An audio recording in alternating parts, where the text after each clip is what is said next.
this afternoon from Fenway. The Red Sox will wrap up the second to last homestand of 2017. It's Game 3 with the Oakland A's. An important game for a Red Sox team. 3 games up on the Yankees with a long trip looming.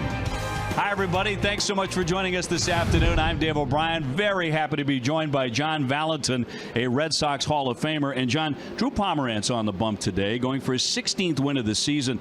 I'm not sure anybody saw this kind of consistency, this kind of success coming for him, but he has emerged as one of the top starters in the American League. He's been fantastic, obviously dominating in Fenway Park. We're looking for a great start from him today, but we're also looking for the offense to come out and put up some runs and be aggressive tonight. Well, you know, that's been the case for Pomeranz all season long. He's been the lucky guy. He's had that horseshoe getting all of those runs, but look what he's done in his last 16, 9-1. A minuscule ERA, and he's just been dynamite here at Fenway Park. 3-0 in his last 5 starts, an ERA of 1.24. Firmly in that number 2 spot behind Chris Sale in the Red Sox rotation. So Red Sox expecting more of the same against the Oakland A's and another rookie starter today. The left-hander just superb. He's been on quite a roll and very confident with his array of pitches and maybe the best curveball in all of the American League. Game 3 with the A's coming up in just a moment.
BuyAToyota.com. Dunkin' Donuts, America runs on Dunkin'. Lexus and the Lexus Strikes Out Hunger program. Plainridge Park Casino. Don't miss the Choose Your Ride giveaway Saturdays in September. The all-new Amstel X Light. Grab the 90-cal 2-carb great tasting light beer. And by Southwest. Yes to low fares with nothing to hide. That's transparency. Drew Pomeranz taking the Red Sox out of the diamond, 15-5, a 3.35 ERA. And here's a look at the A's lineup he will face here this afternoon. Brought to you by your New England Chevy dealers. And Marcus Semien will lead things off. He's the shortstop. Chad Pinder in right field. Jed Lowry's had a big series. He has 45 doubles this year. He's at second base. Ryan Healy, the DH. Matt Olson homered here last night. He's at first. Matt Chapman at third. Renato Nunez in left field, with Mark Canha in center field and Josh Pegley doing the catching and batting ninth against Pomeranz. And today facing one of his old teams for the second time this year in the Oakland Athletics. Brought to you by your New England Audi dealers. The Red Sox defense is brought to you by Southwest Airlines. Rafael Devers at third base with Bogarts at shortstop. Brock Holt getting the start at second base and Mitch Moreland at first base. In the outfield left to right, Benintendi, Jackie Bradley Jr. in center, and Mookie Betts in right field. The pitcher is Pomeranz, and doing the catching is Christian Vasquez. Here are the umpires. They're brought to you by Toyota's website for deals. BuyAToyota.com. Andy Fletcher has the plate. Alan Porter at first. Joe West at second. Hunter Wendelstadt makes the decisions at third base. We're available. This telecast can be heard in Spanish by selecting the SAP button on your TV remote. SAP presented by Toyota. Visit Compar2Toyota.com to see Toyota deals not seen on TV. And it is overcast at the moment, 81 degrees, mostly cloudy skies for the day. Not seeing any threat of rain. We did have a 17-minute rain delay last night. We thought they could have played through that, but they elected to tarp the field. Red Sox losing 7-3. It was a dull offensive effort last night. Red Sox looking to bounce back by Pomeranz today. Yeah, we're looking for him to obviously continue to pitch well in Fenway Park, throw strikes, and hopefully get some offense today. Well, the A's have been playing the role of spoilers. They won 6 of their last 7. And the first one of the day from Pomeranz. In there for a strike, and we're underway. Yeah, the A's beating the Angels and then sweeping the Houston Astros. Then won last night. So they've been a bit of a pest. Brock Holt there at second base today. Out number 1. Nice ground ball to Brock. He handled that pretty easily for the first out. You mentioned that Pomeranz is facing the Oakland A's for the second time this season. And you could make the argument that his outstanding 2017 season in some ways turned on that effort on May 20th in Oakland. It was an 8-3 Red Sox loss. He had no decision. And since then, he's lost just twice. He labored to throw 97 pitches in 4 innings on that afternoon in Oakland. And then John Farrell took him out with the score tied up 2-2. And they had what you'd have to term a spirited discussion inside the dugout about that move to take him out. But, you know, at that high pitch count and a winnable game, John got him out of the game. Well, you know, you want the pitcher to throw strikes and be economical with your pitches. Sometimes when that happens, you can turn a season around, and obviously he's pitched pretty well. His next 2 starts after that was 6 innings and 7-inning wins. And he's had high pitch counts since then, no question about that. But although that's been something of a season-long battle, that seemed to be a day where he turned a corner. Down low on Pinder. And here's that discussion. It's always tough when a pitcher, you know, wants to continue to pitch and, you know, the manager takes you out. So, you know, it's a tough situation. I thought he made the right move. Yeah. Obviously, at that moment, Drew did not think so. And that's going to be in there for strike 3. So he puts away Pinder, 2 up and 2 down. Nice Yes, it's a nice fastball. He locked him up with 2 strikes.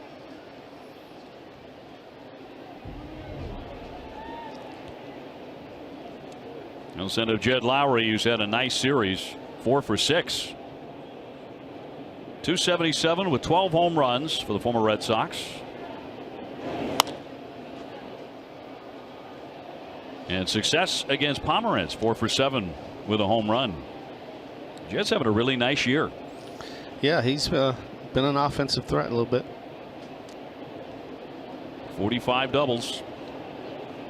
And last night a triple down the right field line. Mookie Betts took off after it, went diving after to try and cut it. But it got past him.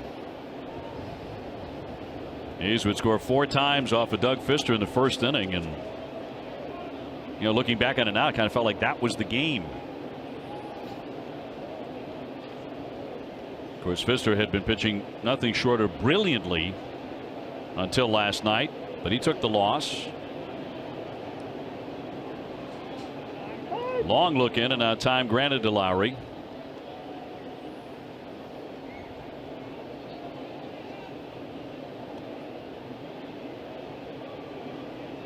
And a 1-1. Jackknifes him. Ryan Healy on deck. Some of that power for the A's. Healy's got 24 home runs. Olson behind him with 18. Chris Davis out of the lineup today, so the Red Sox catch a break in that regard. It's 39 home runs. And a 2-1. Oh, that's a good pitch. Did not get the call. Andy Fletcher said no. Yes, it's a nice breaking ball coming back door. Looks like a strike, but obviously didn't get the call. A knuckle curve, which has been devastating for Pomerantz all summer. And he walks him. So Lowry is aboard and Healy is next. The Red Sox headed for St. Petersburg, Florida, in 3 games against the Rays. Ace Ticket, Boston's trusted source for Red Sox tickets from bleachers to boxes. Ace has the lowest prices to all games at Fenway. Treat yourself for someone special with tickets to a game. Visit aceticket.com now or call 1-800-MY-SEATS. Healy 268, 24 home runs, and some tape measure shots. Lowry aboard, and strike 1.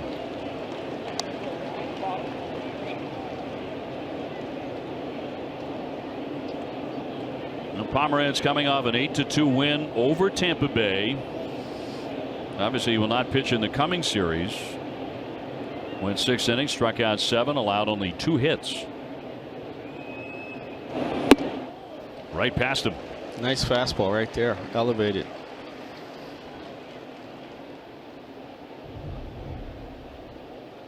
This is a nice 4-seam fastball.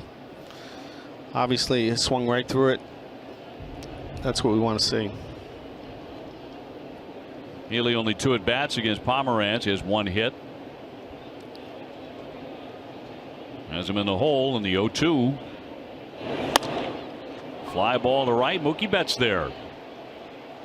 And puts it away for out number 3. A walk and 1 man left, and the Red Sox are coming up in the first inning against the A's.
And here's the Sox lineup brought to you by Toyota's website for deals. Buyatoyota.com. Xander Bogaerts in the leadoff spot. Then Dustin Pedroia, the DH today.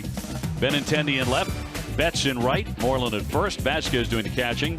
Rafael Devers at third base with Brock Holt at second. Jackie Bradley, the 9-man in center field. Against the right-hander Daniel Gossett. It's a first for everybody. He's a rookie. Red Sox have never seen him. 24-year-old out of Spartanburg, South Carolina. And he's had his issues at the big league level. Former Clemson University All-American. It's actually coming off one of his best starts as a major leaguer as part of the A's sweep of Houston. Pitched a good strong 6 innings in a win. Fly to right field. Pinder there. One gone.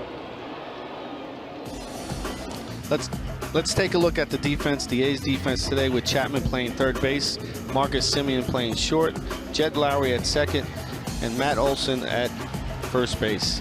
In left field, we have Nunez, Canyon, center, and Pinder in right field. Behind the plate is Fagley and Daniel Gossett on the mound. And Pedroia in the box, the designated hitter.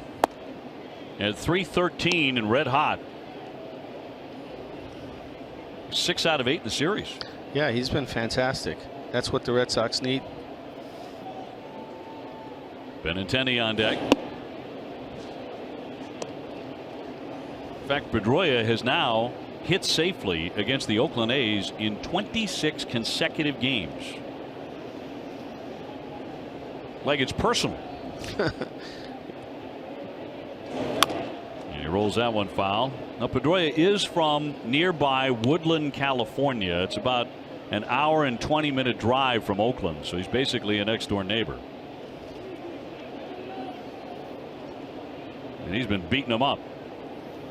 Always want to do that when you face somebody, you know, going back, you know, when you face someone from home. The 2-1. The Red Sox about to hit the road for a critical 3-city trip. Red Sox longest road trip of the second half. And against a couple of division rivals and then Cincinnati. Definitely got to win today. Put up some numbers for Pomerantz and let him pitch well. You do have the feeling that it's a particularly important game. Obviously the Red Sox only 3 games in the lead. Chapman to cut that off on the infield grass, and he got him. 2 down. So here's the road trip to come. We'll have an off day in there in Cincinnati, but it starts against the Rays, who are 72 and 75. Then on to play the Orioles. The Red Sox have had a lot of difficulty with Baltimore, but the Orioles are not playing well. They've lost 7 of their last 10. Cincinnati has been out of it for a long time, last place in the Central, before the Red Sox come back home for the final week of the regular season against Toronto and Houston. All teams that, you know, you feel you should beat. Here's Benintendi. Into a 276. Now 80 runs batted in.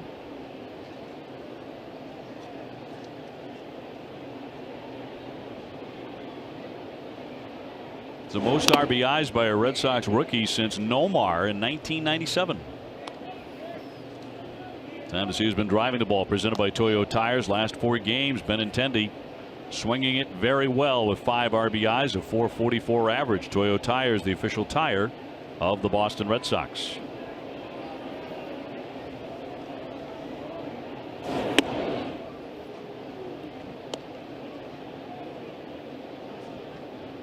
Now the scouting report on Gossett is an excellent curveball. That's the put away pitch. Low 90s fastball and a changeup. Trying to get him to go after that curveball. 2-2.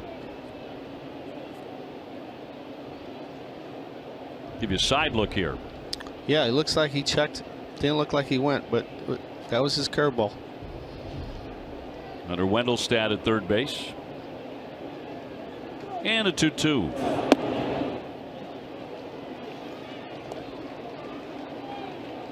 And Gossett has pitched 75 1/3 innings. He's allowed 91 hits and 13 home runs. So he's been quite hittable. 6-footer, about 180 pounds. Oh.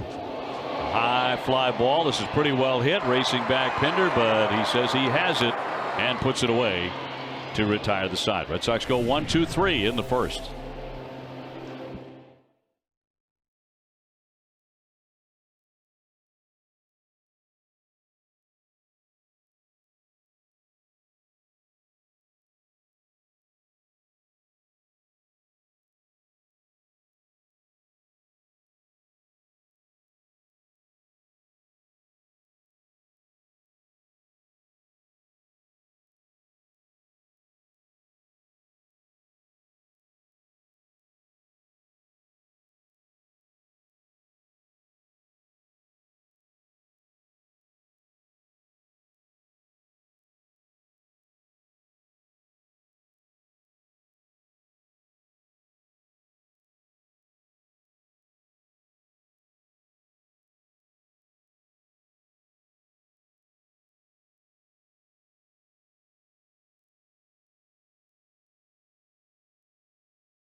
Deals by Toyota.com.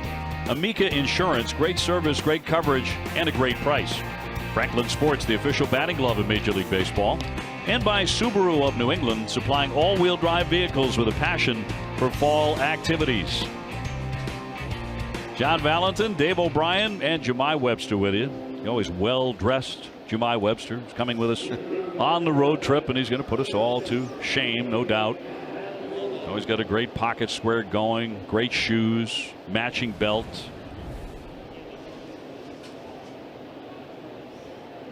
Right now he's racing to put his coat on. It's a little hot right now, though, Dave, so I took the jacket off just for the time being. We did the same thing. Yeah. Yep. I'll throw it on here in a second and show you the full ensemble. Oh, thank you. Thank you. All of America thanks you. Yeah. I usually try to go with the pocket square to kind of add the little splash to the ensemble. I pretty much pull it off every single time. It's become your signature. Absolutely right. Olson, the batter. And a pop up there to left center field. Bogart's racing out. Benintendi coming on. Benintendi will make the play. Nice play. Burst of speed there to haul it in for the first out. Absolutely.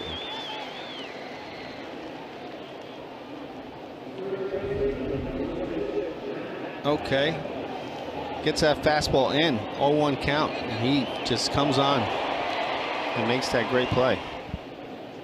Benintendi with a nice burst here to haul it in.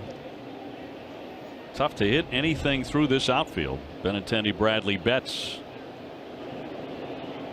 As Chapman steps in, third baseman, 239. This is a lineup, this Oakland A team, that grips and rips. They're trying to hit it 450 feet up and down the lineup. Yeah, they hit some home runs, and obviously they strike out a little bit as well. And you're being kind. 0-1 pitch. How do you feel? I mean, you're a guy who's obviously an outstanding hitter in your career. You've been a hitting coach. You've been a manager, the minor league level. You've done a lot of things with a lot of hitters. How do you feel about this new age of offensive philosophy, John, where, you know, strikeouts sort of be damned, and, you know, if you hit 20, 25 or 30 home runs, you can strike out 200 times. It's all about launch angle. It's a different philosophy than when you play. Well, you really got to teach to the kid, but most importantly, you're trying to obviously make a kid well-rounded, understand how to work counts, and, you know, get in the pitches to throw strikes. Strike three there on Chapman. Second K in the book for Pomerantz. And I understand that. I mean, teach to the athlete the strengths of those particular hitters. But I've heard a lot of modern day players, guys who've had a lot of success in the major leagues, talk about hitting over that shift now with all the shifting that's being done. You don't want to hit the ball on the ground anymore. You want to hit it in the air. And that's where the launch angle comes into play. And hitting philosophies like Tampa Bay and Toronto and this Oakland team, with varying degrees of success, are all the rage these days. Yeah, organizations want you to drive the baseball, and they want you to try to drive it in every pitch. But most importantly, you got to know, you know, how a pitcher is pitching and what's his strengths and weaknesses as far as fastball command as well as secondary pitching command. Nato Nunez hit a left fielder, 23-year-old right-hand hitter. Just brought him up from the minor leagues, and he's a perfect example. He hit 32 home runs to lead the Pacific Coast League, and he also tied for fifth in strikeouts. He had almost 150 strikeouts. So at the minor league level, and I'm not saying that he's the first guy in the history of the PCL who's ever hit a lot of home runs and struck out a lot, but that's the kind of hitter that the Oakland A's are coveting, and a lot of major league teams are these days. Yeah, you know, that launch angle and exit velocity is very important, I guess, to them. And, you know, but, you know, when you have players who hit home runs, you have swing and miss holes, and they can be pitched to. That's something. It's an exchange of the organization and what kind of philosophy they want to have. Two down, bases empty, no score in the second. Nunez with only a couple of at-bats at the big league level, and he pops that one up and caught by Moreland. Little blooper to retire the side. So Pomerantz sails through the second inning. He gets him 1-2-3.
luxury suites and premium experiences at Fenway. Email premiumsales@redsox.com or call 617-226-6912 and learn more about the premium hospitality options available for September. Bottom of the second, and Mookie Betts to lead things off. 262, 21 homers, and now up to 88 runs batted in. And John Eck and I were kidding the other night. The Red Sox would need a heck of a push for somebody in this lineup to reach 100 RBIs. Then he goes out and drives in 6 in one game. Yeah, he had a great game. First at bat, obviously going to right center, and as you can see, this first pitch to him was a slider away, and the fastball that came next was he actually tried to go to right center. Moreland on deck, and a wave and a miss. He got him. He struck him out, so one gone. Yeah, that's that 0-2 slider that makes sure you got to try to get it up in the zone, because it's a put out pitch. Yeah, he buries it here. First pitch he threw a 4-strike, and 2 strikes he's trying not to throw strikes. So as a hitter, you want to try to look for the ball up. Well, send up Moreland, 248 with 18 homers.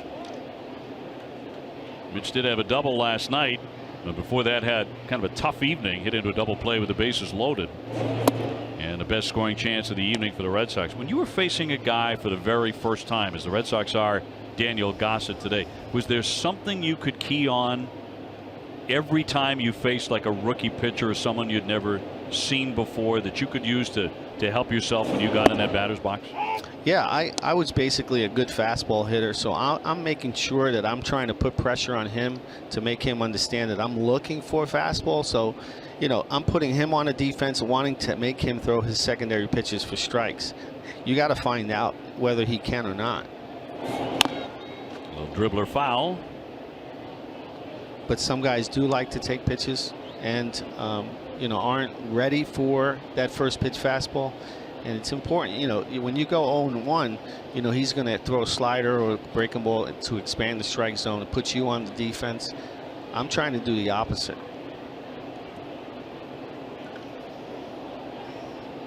One-two to Moreland.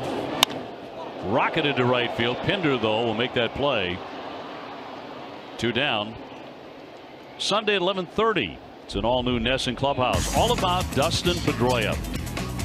Learn about his special relationship with his glove, how he designed his own cleats, and hear how he answered the tough questions in small talk.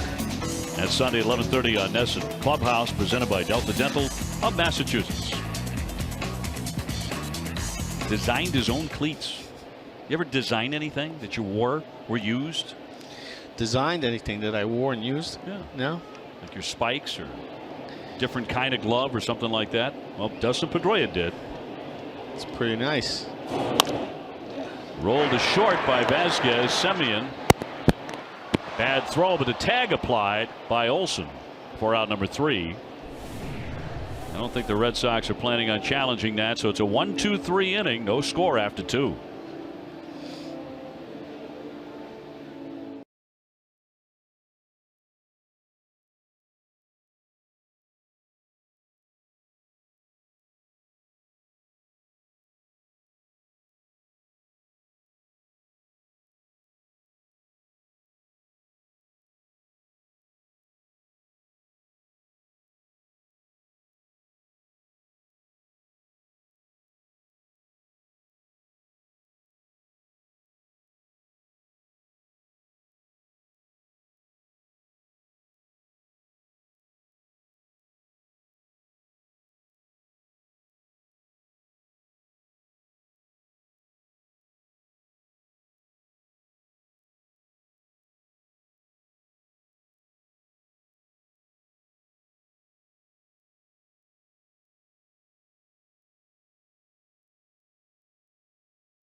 Will the Indians, those ridiculous Cleveland Indians, break the 1916 Giants record of 26 straight wins? Text 1 for yes, 2 for no. Text your answer to 536-536. Message and data rates may apply. What the longest winning streak you were ever on with a team? You remember?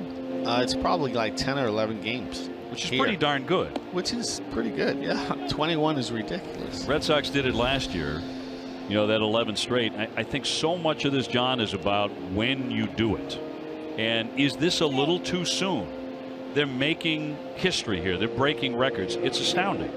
But is it too soon? I mean, you want to be your hottest that last week of September going into October. Well, we hope so. It's too soon. You know, look what's happening to the Dodgers, you know, after their miraculous run. Exactly my point. They're going the opposite way right now. Mark Canha to lead things off here. Third inning, no score. And Fegley and then Semien for these pesky A's. Canha just a .214 hitter. Spent a lot of the time on the DL this year because of surgery on his left hip back in May.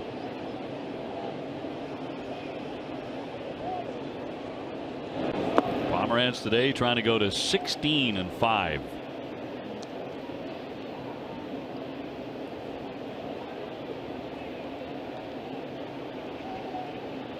Pomeranz coming into this one trailing only Sale, Kluber, and Bauer in the American League in wins. And he is 7th in the American League in earned run average. That's a nice 2-0 get me over right there for a strike.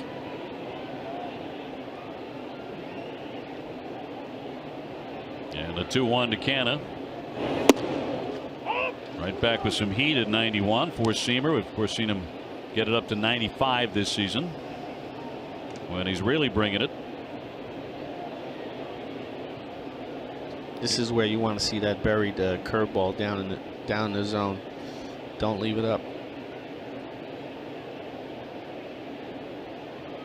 That has been his #1 pitch. He's got a piece of it right back to that knuckle curve, which his dad taught him when he was about 15. Hoping to take a little bit of pressure off that elbow. Yeah.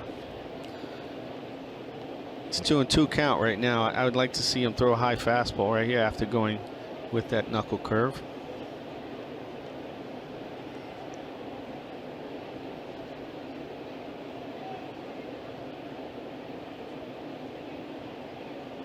And a 2-2 to Canha. Flicked foul off of Vasquez. Here's a fastball away. He actually got a piece of it. You know, Vasquez wanted to go up, but he just decided to want to go away. Try to finish him off that way. You know, the foul off the face mask reminds me of the controversy that was brewing between the Indians and the Detroit Tigers in their game yesterday. Again, takes the face mask off of Vasquez here. The home plate umpire, Quinn Walcott, got drilled by a pitch after Brad Ausmus, the manager, and McCann, catcher, had been thrown out for arguing with the umpire. He got drilled by a pitch that the catcher, of course, was the backup catcher by that point for the Tigers, never laid a glove on. And it caught Walcott right in the shoulder. And there were some accusations leveled that maybe that was on purpose, allowing that pitch to come in to nail the umpire. Rockhold racing out, coming on. Mookie Betts. Mookie gets to everything. Yes, Canha corner right field. So one man gone. Let's toss it down to Jemai. Well, Dave, David Price was activated off the disabled list today for the first time since late July, coming off the DL with that left elbow inflammation. And it was kind of a surprise move because yesterday he pitched a 3-inning simulated game, and Red Sox manager John Farrell said that he was on target to maybe pitch another one, but they would sit down and map out the next steps. And those next steps now appear to be Price in a role as kind of an ace reliever. He'll pitch out of the bullpen now in multi-inning scenarios, and he said he just wanted to pitch yesterday, and it appears they came to this agreement now to get him in the game and to help out from the pen. All right, Jemai, thank you very much. I doubt very highly you would see him today because yesterday was the simulated game here and those 50 pitches, but this is very good news for the Red Sox. He's had a lot of success out of the bullpen. He obviously hasn't done it a ton, but when he has, he's been very successful.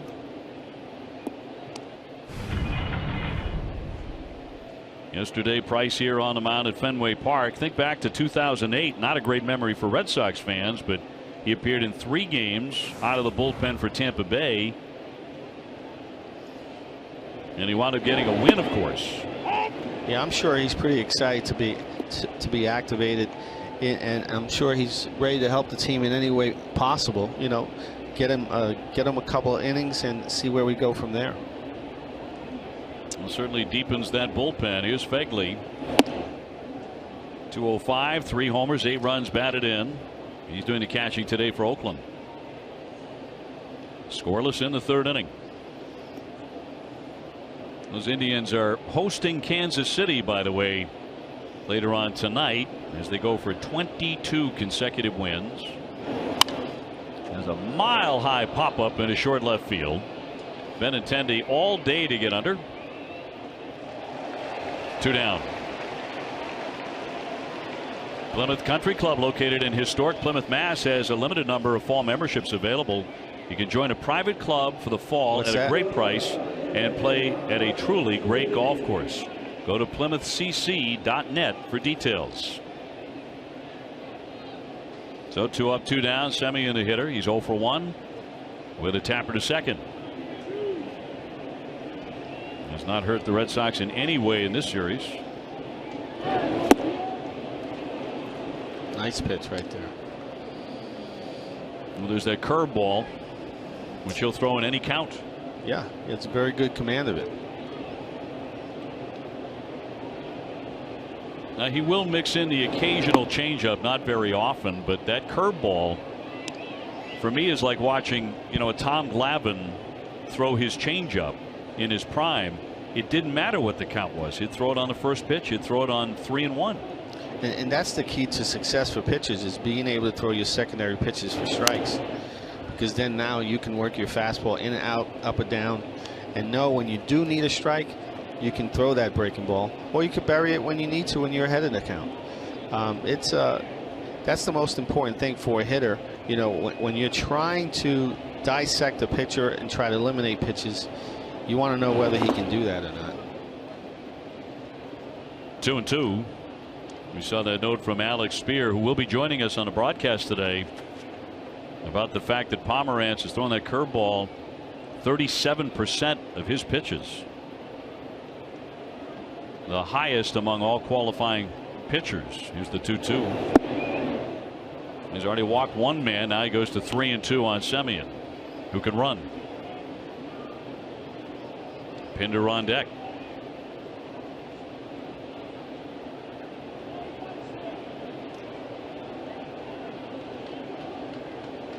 And a payoff pitch to Semien, who is 1 for 10 in the series. That's a shot down the line onto the warning track. Benintendi has to play it off the wall. Semien now stuttering, and he's going to get in there at second base. It's an awkward looking running play for him. Right, it's a hanging breaking ball. Obviously hits the wall, loses the handle a bit, allows him to go to second base. Yes, as you can see right here, he sees he mishandles it and obviously goes to second base. So it'll be a base hit and an error on Benintendi on the bobble, and a man in the scoring position now suddenly for the A's and for Pinder, who struck out in first inning. And he's 0 for 7 in the series. But he has hit 14 home runs. Like so many of these hitters, you can't make a foolish mistake. There's a base hit into left. Benintendi to charge it. Semien rounding. He's going to stop right there as the throw comes in. It's on target. Now down to second with the throw. Holt running back at Pinder. Nice. Going for the tag. He's out of the base path. He's out. And that retires the side. That was a great throw by Benintendi. And some foolish base running. And the Red Sox get out of it without any damage.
not very good base running, helping the Sox out of that inning. That was with Lowry waiting in the on-deck area. He's been as hot as a firecracker. So the Red Sox say thank you very much.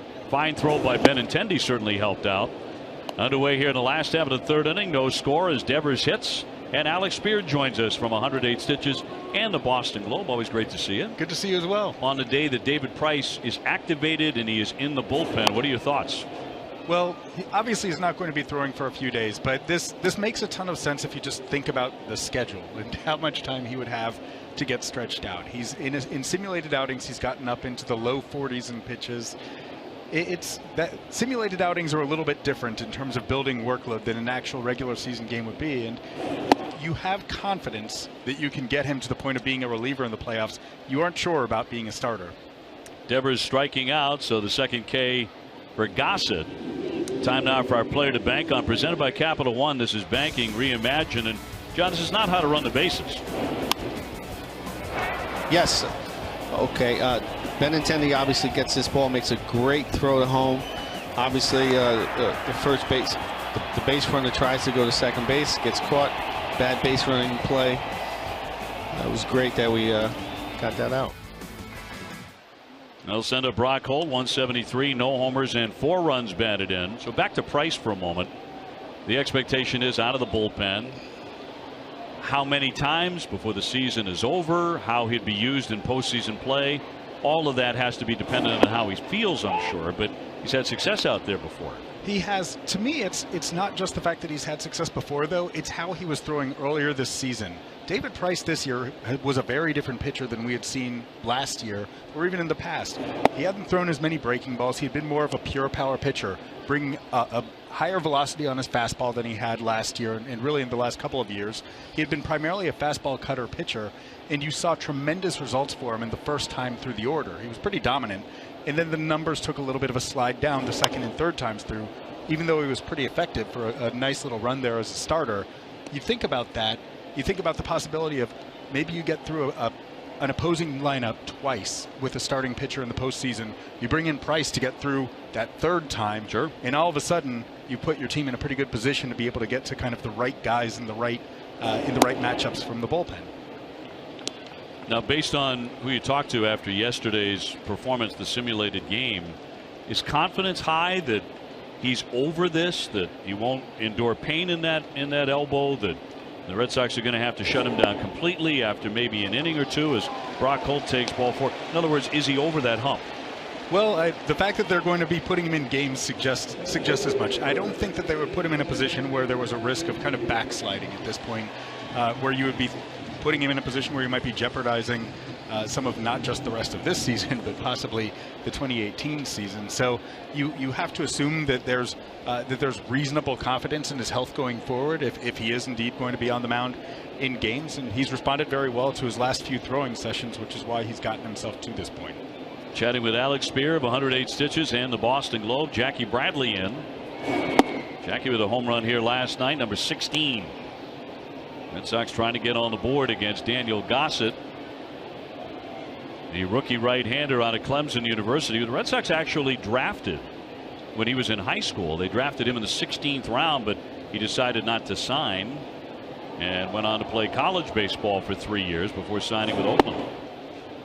In there for a strike.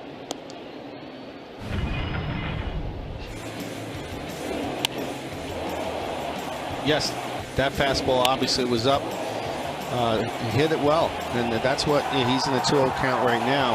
Like to see that. Like to see him get challenged right here. And diving back, Brock Holt. I really thought the Red Sox missed the energy of Eduardo Nunez last night, because frankly it felt like a very bland offensive performance. I don't think anyone would argue that, despite a handful of runs. The home run by Jackie Bradley was the obvious highlight, but missing Nunez, I thought last night was really profound, as that one is lined and over the leap of Semien into center field. Brock Holt to second, stopping there. Jackie Bradley stinging a base hit. I agree that Nunez is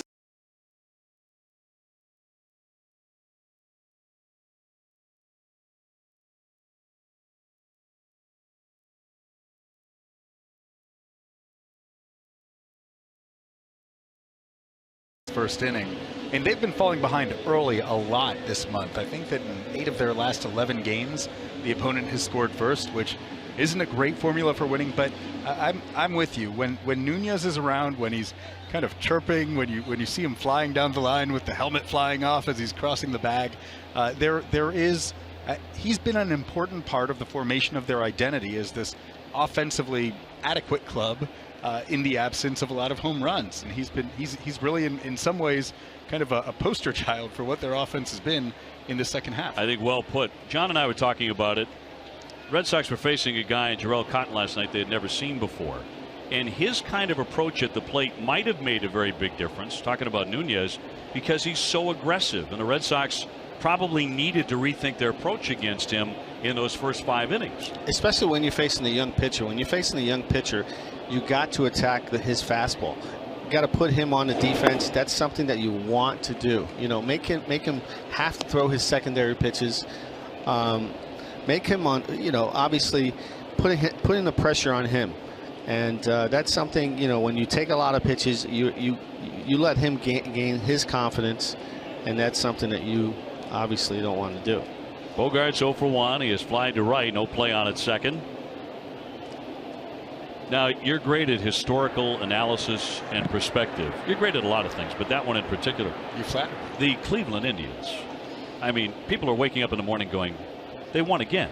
They won again. They won again. This is obviously a historical success rate like we've never seen in our lifetime. You have to go back, you know, many, almost 100 years. I mean, many decades. What they're doing right now boggles the mind. It's insane to see that they're not only piling up wins, but they are flattening every team that they're playing against. It's one thing if you had that A's team had magic in 2002. Chopped to third, down to get it, got the out there, low throw and dug out at first base as they will turn to double play. And that'll be it for the Red Sox. We'll be back with more in a moment.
Fenway with a family 4-pack. 4 tickets will get you 4 Fenway Franks, 4 fountain sodas, courtesy of Aramark.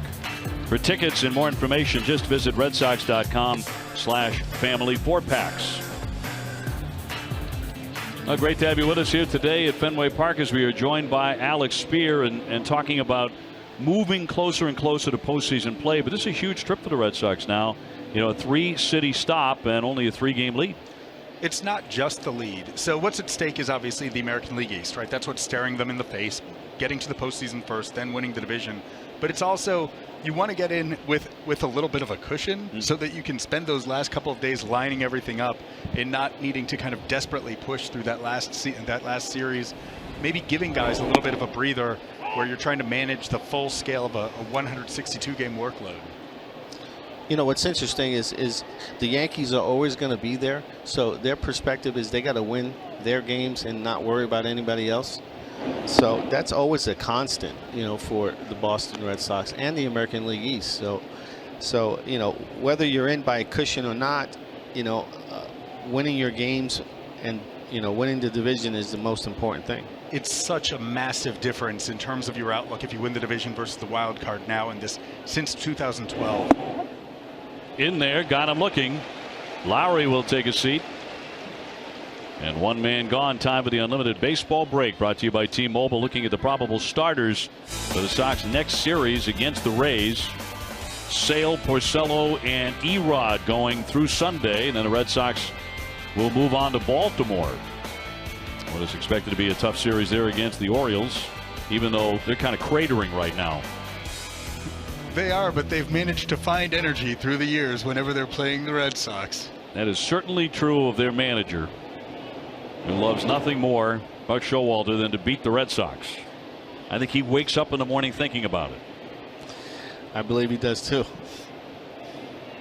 If you remember, it started back after he had become the interim manager of the Orioles, and there was an interview where he talked about kind of wanting to kind of he felt like there was an arrogance to the Red Sox, especially, that he was quoted as talking about. And ever since then, his teams have played like they've had a grudge against the Red Sox in the way that they've carried themselves through the years. They've certainly, there's been a fascinating edge to those games. So bullet but foul. Remember early in the season how it felt like every other weekend the Red Sox were playing the Orioles, and then like for 3 months never saw them. To the point where MLB was talking about having to change the way that the schedule was working in the beginning part of the year because the tensions were building so rapidly between these teams that did have something at stake. All that friction. Absolutely. The 2-1. Although I found it to be fascinating baseball. Here comes Mookie to make the catch. Play. Such a great jump. John Farrell, I was listening to his talk show hit on WEEI yesterday afternoon, and he said he's the best outfielder in baseball. Right there, best outfielder in baseball. Not the best right fielder or the best outfielder in the American League, in all of baseball. No question. An infielder transferred to the outfield, his instincts are pretty amazing. And to make that transition in a big right field like Fenway Park has been pretty spectacular. The advanced metrics that they now use, measuring plays that a guy makes relative to an average player in the league, backs up John Farrell's contention that Mookie Betts covers more ground than anyone else in baseball relative to the right field position. The interesting question is whether or not he covers a ton more ground than someone like a Jackie Bradley or a Kevin Kiermaier, both of whom are pretty amazing, not to mention Byron Buxton. But I would say that, when you look at the last couple of championship Red Sox teams, there's a common denominator. J.D. Drew in 2007, he was pretty maligned in that first year in Boston. He was unbelievable in right field. He was. Shane Victorino was absolutely spectacular Gold in Glover. right field in 2013. Yeah. It probably cost him the 2014 and 2015 seasons because you remember how often he ran into the walls here. Yes, he did. But the fact that he had the range to get back to the walls, that was a game changer for that pitching staff, just as Mookie, Jackie, and Andrew Benintendi are for this one. You can go back to Trot Nixon, I think, as well, in 04. It's a great point. A long line of right fielders who just flat got it done. And that's the one position at Fenway Park you better have that guy. Oh, no doubt. Yeah. There's a lot of room to cover out there. Man, does he cover it. Olson, the batter, homered here yesterday. 0 for 1. No score in the 4th inning. And popped him up. Bogarts with a play. Benintendi coming in behind him, but Xander makes the play. Another good inning for Pomeranz. He gets him 1, 2, 3. Alex, always a treat. Thanks so much. Great to see you guys. Thanks so much. Alex Spear in the booth, middle of the 4th, no score.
Sale right now. New plans include access to potential 2017 postseason games. For more information, go to redsox.com/season tickets. Bottom 4. Red Sox trying to break through against right-hander Daniel Gossett. The rookie has allowed just 1 hit and Jackie Bradley single. Oakland only has 2 off of Pomeranz.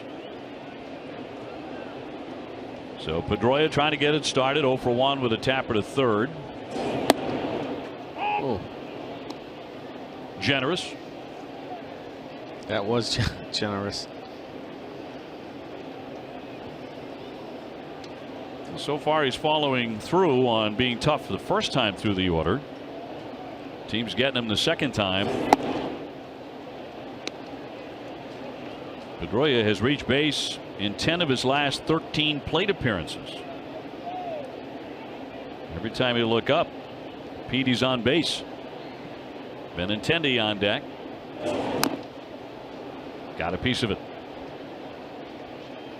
That's that breaking ball with 2 strikes that pitchers are going to go to. You hope you get a piece of it, and obviously you hope he leaves it up.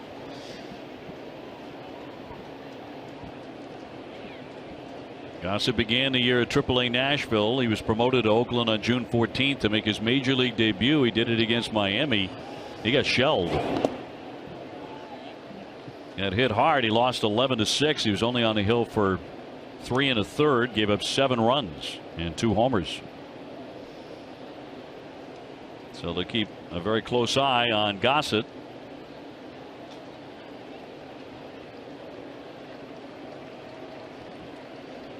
And a 2-2 to Pedroia.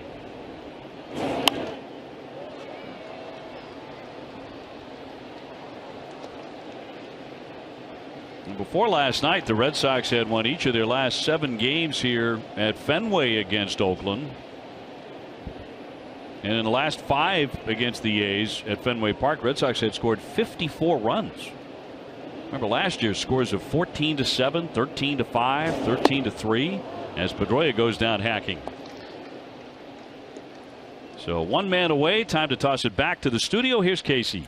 More day baseball. We're going back to this time yesterday. The Royals' Peter Moreland on his horse in the bullpen. He's going to snag Salvador Perez's home run in the bottom of the 6th. Late inning guys with the laser focus. He's the resident barista in KC, so you know that he's all hyped up on caffeine. OB, John.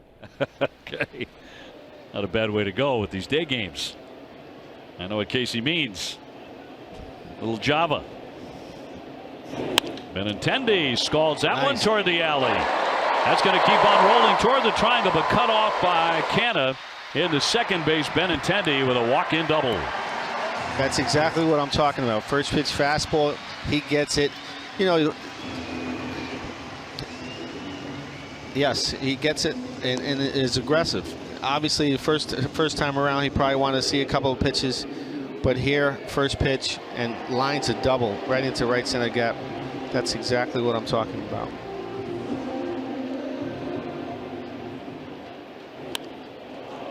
Well, a perfect swing. Canha did well to cut it off before it got onto that warning track. Otherwise, that could have been downright fascinating. So 1-out double sends up Mookie Betts. Mookie struck out first time up. First time facing Gossett.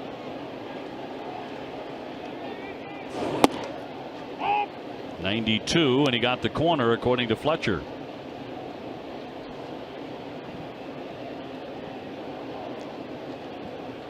Mookie's driven in 7 runs in this series. 6 of those came the first night. 0-2. He's working that cutter away. Cutter slider. He's probably going to try to elevate here with a fastball.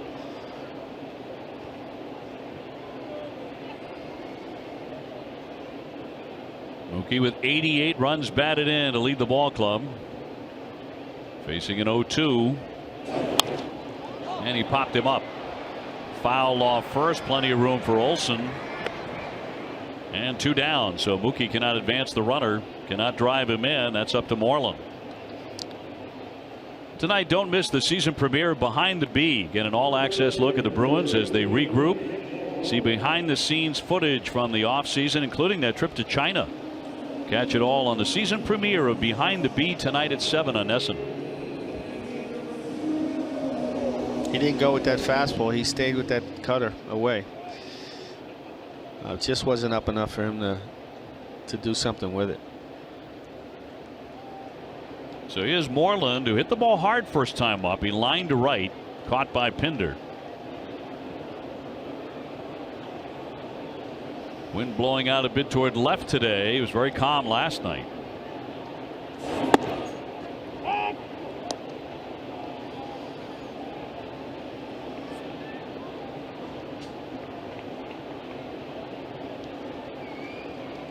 No score in the bottom half of the fourth inning, but Benintendi's at second.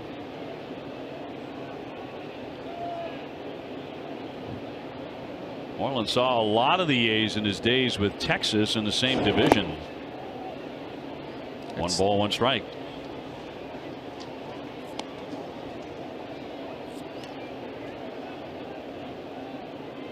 In fact, he's hit 19 home runs against them.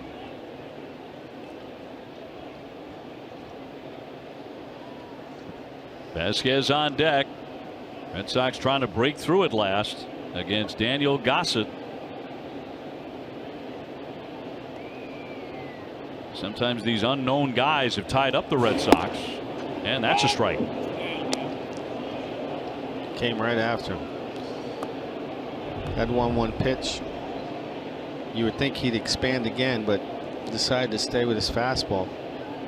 After that first fastball, he did throw that slider, came right back with that fastball. That's a tough pitch. He really dotted that. Benintendi leading off second. And a high fly ball. Rather lazily hit. Canna's underneath it to retire the side. So a bit of a threat, but nothing doing for the Sox after 4. No score.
To power your home, visit thinkenergy.com to enroll today.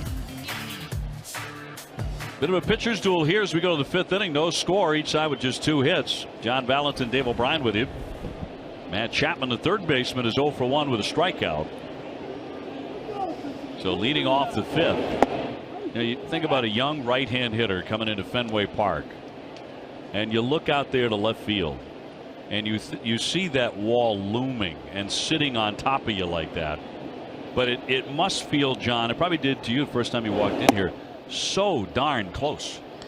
very close to where you want to hit it all the time. You know, you end up pulling off baseballs when, you know, you're taught to. Your thought is to stay through the baseball in a big part of the field, but sometimes a wall like that could get you in trouble. It takes a little time to understand what a pitcher is trying to do to you as well, which is stay away on the outside part of the plate. If we could focus a little bit more on the big part of the field, you'll get your pitches in. And there's so much of that big part of the field at Fenway. Expansive right center. Look at all that space out there. We've seen it so many times, particularly with young guys who just want to dominate that wall. They want to pepper that wall, and they get into all sorts of trouble, as you point out, especially when it's being worked away continuously. Did not offer at that pitch. And the count 3-2 on Chapman. So when did you get over that? What did you do to fight your way through that? Well, you know, practice, you know, looking on the outer half and reacting to balls in. Because, you know, that's where the pitcher wants. He doesn't want to get hurt, so he's going to try to stay away from you as much as possible. And, you know, when I was teaching in the minor leagues as well as in the big leagues, I tried to focus on my team to have a right center approach, to make sure that you can cover away, hit the balls up the middle the other way. You know, hitting the ball in is a reaction. I can understand if you're 1-0, 2-0, 3-1, you're going to look for one specific pitch that can, you know. That obviously is what you want to look for, but, you know, most pitchers are going to stay away from you. You know, hitters become so wall conscious at Fenway, but pitchers do like crazy. Absolutely. I mean, you see it all the time. They want to throw away. 3-2 to Chapman, lofted, foul and out of play. As Pomerantz wanted to do right there, he missed location, but he actually wanted that fastball to be away. Here it is. Just pulled it a little bit, but his target was to be away. 3-2 again, and he walked him. So he's walked two men in this one, a leadoff man though in the 5th inning, and that'll send up Nunez, the minor league home run hitter. Your breakout Major League Baseball season is on Nintendo Switch. RBI Baseball 2017, filled with fast-paced pick-up-and-play action. Get RBI Baseball today for Nintendo Switch. Learn more at RBIGame.com. Nunez 0 for 1. He's popped up. Another slugger out of their farm system.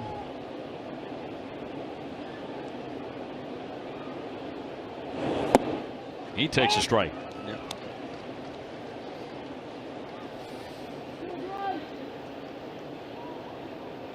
Now, tomorrow night is a sale night. And Tropicana Field at 7:10. Chris Sale will go in 16-7. Certainly feels like he is in quite a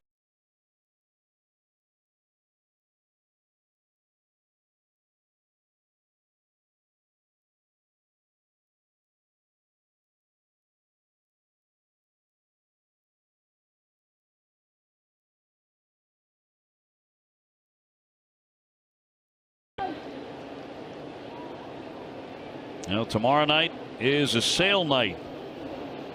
And Tropicana Field at 7:10. Chris Sale will go in 16-7.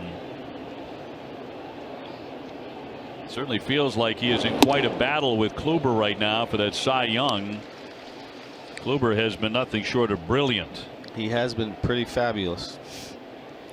That 21-game streak has been incredible. Even some talk about Kluber's name, you know, moving into the MVP conversation because of what he's done during this winning streak. Obviously before it, but helping to propel that winning streak. Their starting pitching has been silly good. Yeah, it's been great. You know, you got to think about him leading the charge, and obviously if he continues to pitch, you know, exceptional like he has been, it's something that, you know, he is in that conversation for that MVP. Their second baseman obviously is also a very good player and is playing and a catalyst for that team. Yeah, Ramirez, Francisco Lindor, another guy. Kluber has the edge in ERA at 2.44. Foul ball here by Nunez. Sale at 2.76. They have the same number of wins. Sale has more innings by quite a bit at this point in the year. And he leads the pack in strikeouts, of course, 278. But Kluber is now in second place there. So this is quite a fight. It's pretty tight.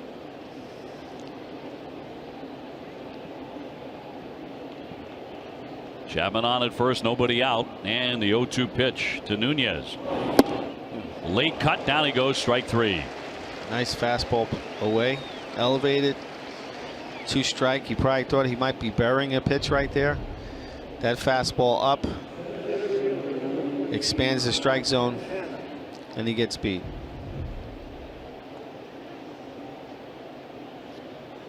So 4 strikeouts for the lefty. Brings up Canha. He's 0 for 1, a fly to right field. No score in the 5th. Red Sox offense the last couple of days has been pretty sleepy. But Pomerantz has been very tough again.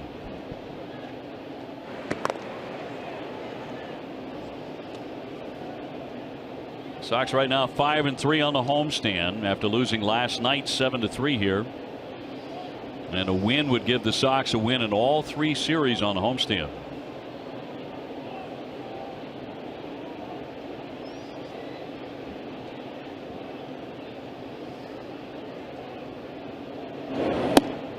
Canha thought about it. He held off for ball 1. With Pomerantz, you're always thinking about pitch count in the mid portion of the game. Right now he's hit 74 pitches with 1 man gone in the 5th. Be nice to get a double play right here.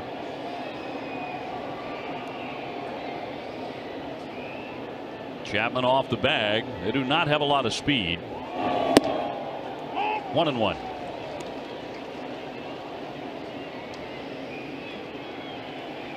Red Sox with a 3-game lead over the New York Yankees. Yankees play the Orioles tonight. It's one thing to be in a race. It's another when you're the Red Sox and the team on your tail is the Yankees. Well, it's always they're always going to be there, and it's important to to play well. We're trying to extend our lead every day, as the Red Sox are. The American League East is probably the hardest division to play in, and playing well against the Yankees, but a team that's in last place here is a team that you should beat, and hopefully we can do that today. 1 down and the 1-1 to Canha. As a Red Sox player, you were always looking over your shoulder at the Yankees, weren't you? Yeah. They're there. They're always going to be there. It's not something that you have to look at, or they're there. They're going to be right on your head. Yeah. So you got to be confident in your play, and I'm sure this team is. As you can see, they are in first place by 3 games, and I see them finishing in first. 2-1. Check swing, and that's in there for a strike. Delayed call by Fletcher to make it 2-2. Nice pitch. Nice pitch. He throws that breaking ball on the inside part. Gets that part of the black. No doubt the schedule is certainly in the Red Sox favor. It has been now for the last couple of weeks. And the Yankees not on it any longer. On the regular season, they were done with each other very quickly. 2-2, Blue Fowler to play.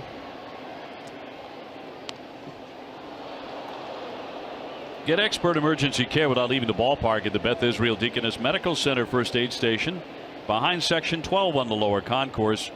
Visit bidmc.org. Not a whole lot of sunshine today, which I would imagine is very welcomed by the men on the diamond. Oh yeah, a day game, you want it to be a little cool. Usually in August, it's obviously very hot, so this is a welcome day to have. 2-2 and fouled back right over our heads. We get almost nothing in here, John. if we're lucky. Not that exciting in here. Well, it's exciting in here. Every once in a it's while. It's as exciting as all get out in here, especially when they bring donuts. But it's very rare that we get a foul ball inside the booth, which is where we are, right here. You know, and they usually go right over the top of our heads, and we get nothing. Every once in a blue moon, and then it usually bounces right here. Oh. Got to make that play. Now you can make the play, so we feel good about today. Eck was ducking. Hot shot down the line, fair ball. Chapman taking off for third base. He'll go all the way to the wall. He'll stop at third base and into second. Cannon's got himself a double. So trouble here for Pomeranz, second and third with one down.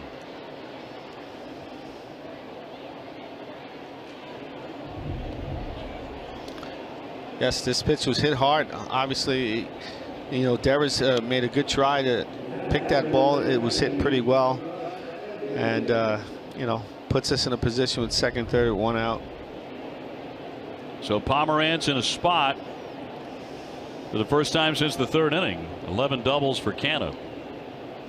Sends up Josh Phegley, the light hitting catcher, 0 for 1 with a fly to left. Series even at 1-1.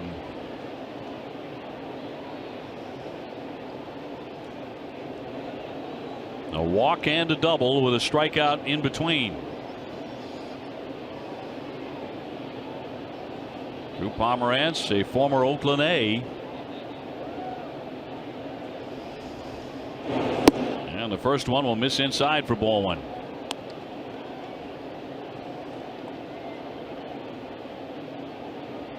Phegley just recently came back off the disabled list. And a strained left oblique. He also had a concussion earlier in the season, so he's had a tough run physically.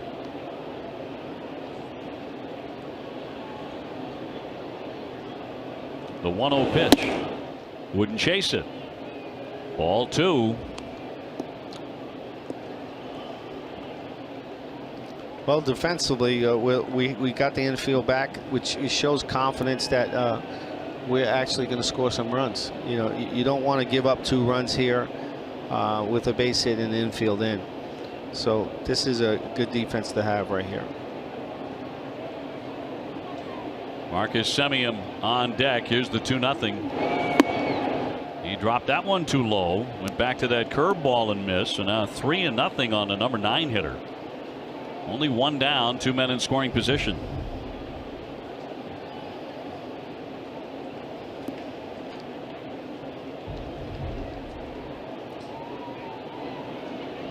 And one more like that, they're going to be all loaded up for Semien. John Farrell just getting off the horn. And a high fly ball into left field. Benintendi underneath. Chapman at third base. He's got it. Here comes the runner. The throw will be cut and a run is in. Now they have a man and a run down. Canha to third base, and he's going to be out at third, and a double play, as disjointed as it was, retires the side, but the run does come on in to score. And the A's have taken a 1-0 lead in the middle of the 5th. Time to turn it over to Mark and Casey for the Mid-5th Studio Show.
a 1-0 lead. Some fascinating base running by the Oakland A's today. They've had a couple of men put out on the bases and just did moments ago. Otherwise, it might be a couple-run lead.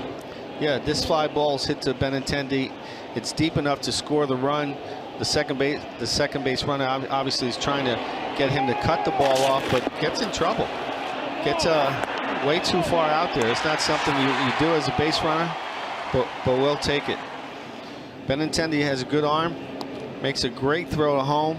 It's a little offline, but Devers cuts it off and cuts off that base runner at second base. Another mistake by Oakland. They made 2 of them. Double play, sacrifice fly, however, gets in the run. Canna cut down at third. And a helping hand for the Sox cause here, but trailing 1-0. Let's go to Jemai. Yeah, guys, really heads-up play by Rafael Devers there. When he was called up earlier in the year, a lot was said about how do you contribute on the defensive end, but now he's played 40 games at third base with a 91% fielding percentage with 8 errors. He told me inside the Red Sox clubhouse that there's a lot of room to grow, but third base is where he wants to be his entire career. And right now he says things are going pretty good. Thank goodness for that. But they don't call it the hot corner for anything. And John, you know a little bit of something about playing third base inside this ballpark. Yeah, it's not an easy place to play. You know, coming from shortstop, my reactions, you don't get to see the ball that long at third base. But it is a lot of fun, you know, because there's a lot of action there, and you know, using your reactions is the challenge. Vasquez, the batter, is 0 for 1 with a ground out to short. Hits a high fly ball left field. That's deep. Carrying back it goes. Gone. Vasquez with number 5, and quickly the Red Sox have tied the game.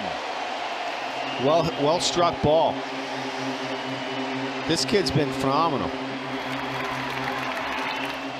Boy, does he love him some Fenway Park. He's been hitting everywhere, but particularly here in Boston. He goes everywhere. He uses all parts of the field, and this is a slider that's that hangs on the inside part of the plate. Not where I'm sure he wanted to throw it, but luckily that he left it right there, almost like a cement mixer. He hit it pretty well. I should say so. Devers, the batter, cracks his bat, flies that one to center. Canna with plenty of room, however. Can of corn. For every Red Sox home run this season, Speedway donates $500 to Boston Children's Hospital. Stop by your local Speedway, pick up any size fountain soda or Speedy Freeze for just 69 cents. That's 5 home runs this season for Christian. 4 of them have come at Fenway, and he's batting .376 at home this year. Number 1 in the majors in home batting average. That's fantastic. Coming from a catcher, that's great. Brock Holt took ball 4 in the third. Jackie Bradley on deck. Red Sox have tied it at 1.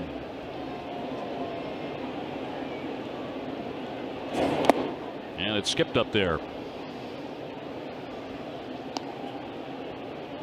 So what would you be doing facing Gossett second time around in the batter's box like these guys are now?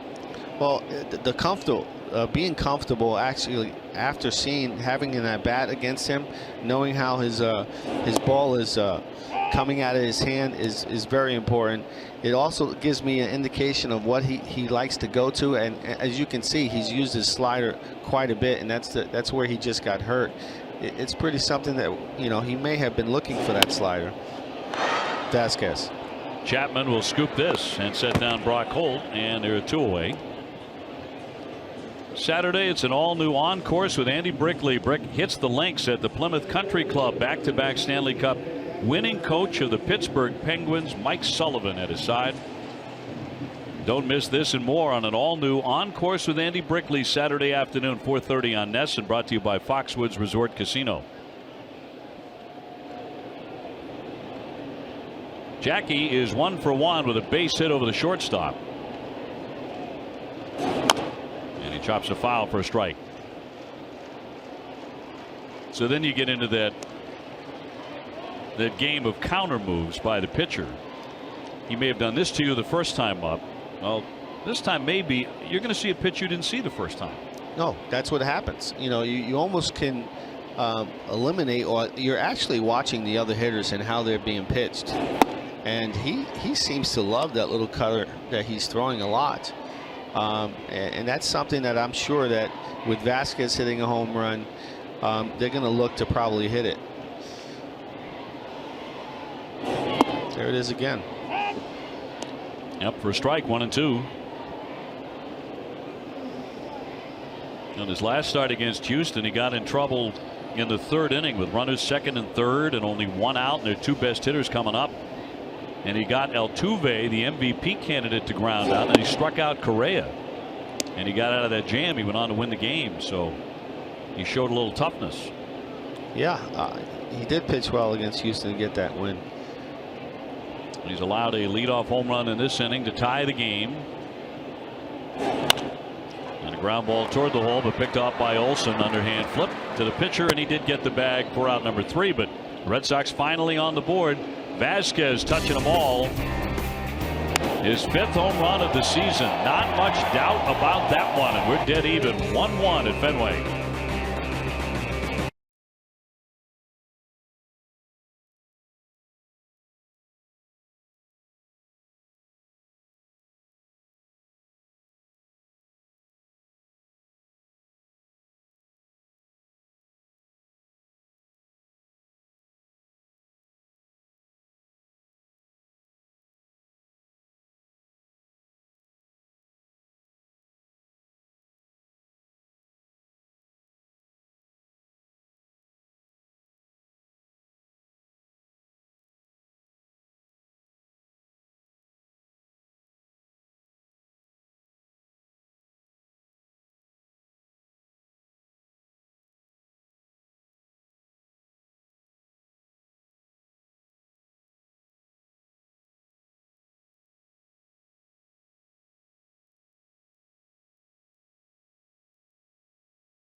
Question. Do you think the Indians will break the Giants record of 26 consecutive wins? They're going to try for number 22 tonight. 72% of you do not think so. You're not believing in the try for this particular record now that they have the American League record. I think they're going to get it. It's quite possible, but you know, it's a tough thing to do. You know, this is Major League Baseball, but 10 in a row is tough to do. 20 in a row is ridiculous. They're making it look easy. Yeah, they really are. You're right. I mean, they're pummeling people for the most part. Yesterday they won by a couple of runs, but getting up and allowing their starting pitching, which has been exceptional, to dominate. We'll see about tonight.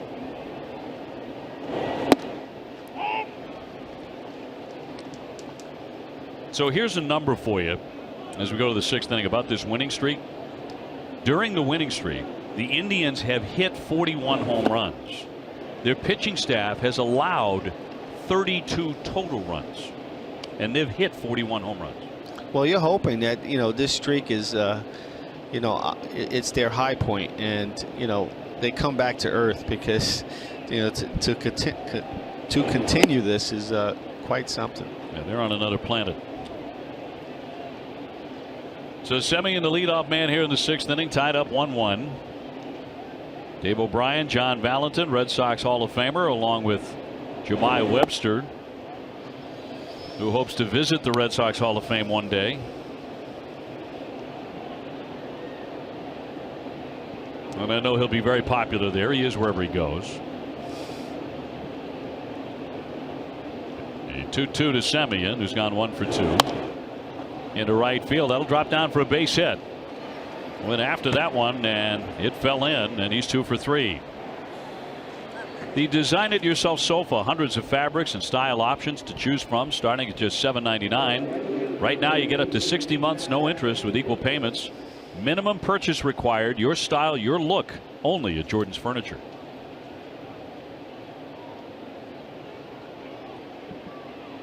Well, last inning, the leadoff man, Matt Chapman, took a walk. He would score a run. Now the leadoff man, Semien, is aboard. And with him, good speed here in the 6th inning. That brings up Pinder.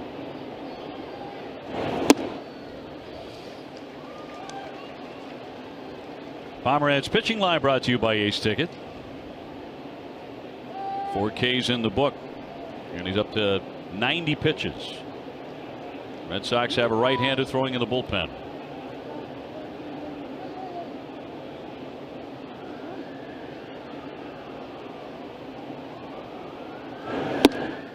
Oh, 0-2.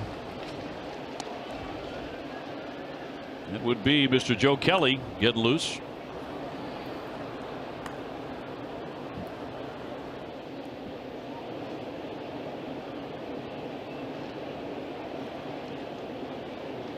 Pinder with 14 home runs. 10 of them have come in day games. Pomeranz trying to put him away, and he just got a piece of it.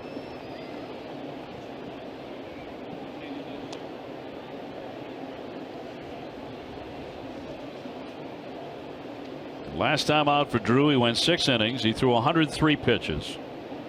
Got the win against Tampa Bay, but he got plenty of run support. Red Sox would win the game 9-3. When he came out, it was 8-2. So he was in great shape. That's right to Bogaerts to hold one on the first. Double play. That's exactly what we were looking for right there. 0-2 count. After throwing a couple of fastballs up, he buries that breaking ball and hits it right to Bogaerts. Classic double play. 6-4-3.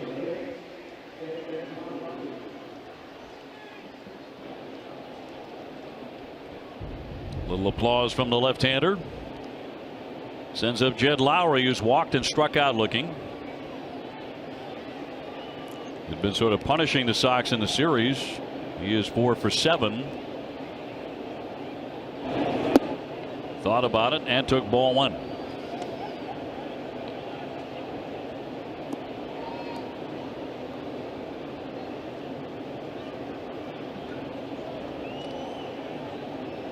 Jed now 33 years old. Had a lot of injury problems with the Red Sox when he was with the Boston Red Sox 2008, 9, 10 and 11. Eventually on to Houston, then Oakland, then Houston, then Oakland.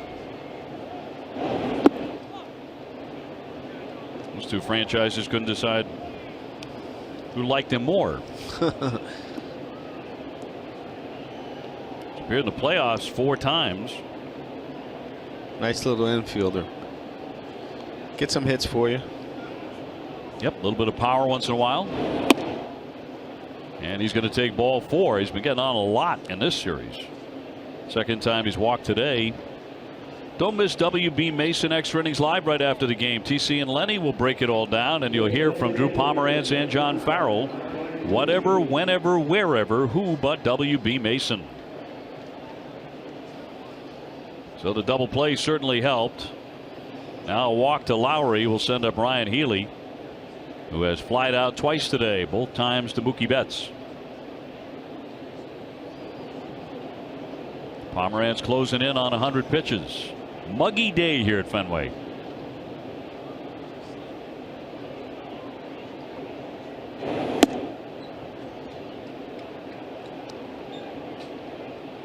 I think a lot of us are going to be very interested to see how things are in Florida as the Red Sox are heading for St. Petersburg and Tropicana Field for the next 3 games. And the condition of things, certainly hoping to report only good news. My understanding was the street lights were still out as of yesterday around Tropicana Field. And there was still a lot of concern about getting crowds, getting people in to the ballpark. Yeah, we obviously thinking a lot about Florida and the people who live there, and most important, their safety. You know, it's nice to the fact that we're going to go there and actually play these games. I'm sure they want to see baseball as well. Yeah, no doubt. Pop foul out of play by Healy. And how about last night? Jarrell Cotton, the youngster who got the win against the Red Sox, their starting pitcher for the Oakland Athletics. He hails from the Virgin Islands, and his community, his hometown, was wiped out by the hurricane. Yeah, I'm sure he was pitching with a heavy heart, and he continues to do so. Yeah, as you saw on his hat, he had a note signaling that. He did. He started a fund as well for relief. That skips up there and stopped by Vasquez. Runner will hold at first. Jed Lowry. We're tied up 1-1 in the 6th inning.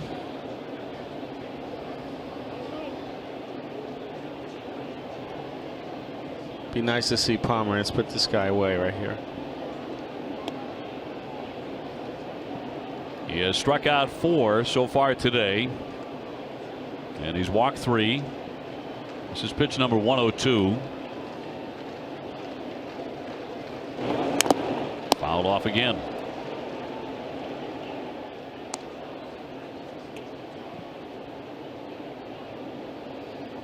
Healy just a .268 hitter, but in day games he's hitting .313.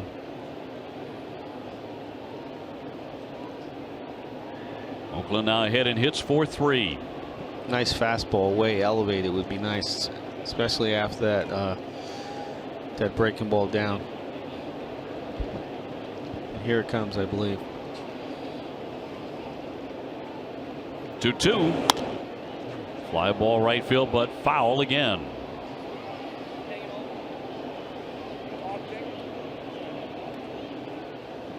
The sky's brightening up a little bit. Might be a bit of a tougher sky here as we move into the afternoon hours. Stay on top of the latest Red Sox news with NESN's free text alerts. From breaking news to in-game alerts, NESN will make sure you're in the know as the Sox try to clinch the AL East. To sign up, text Red Sox to 536-536. Message and data rates may apply.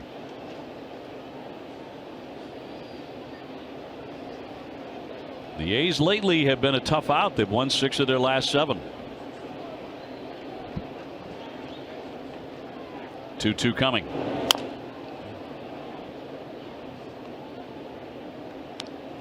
Healy hanging in there. Yeah, he hung that pitch. That pitch should have been hit, but that curveball should have been, more down. What do you think, last inning for Pomeranz? I think so.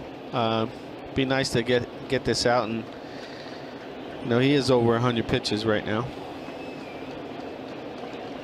2-2. Hard hit that skips away from Devers off into left field. Lowry will stop at second base.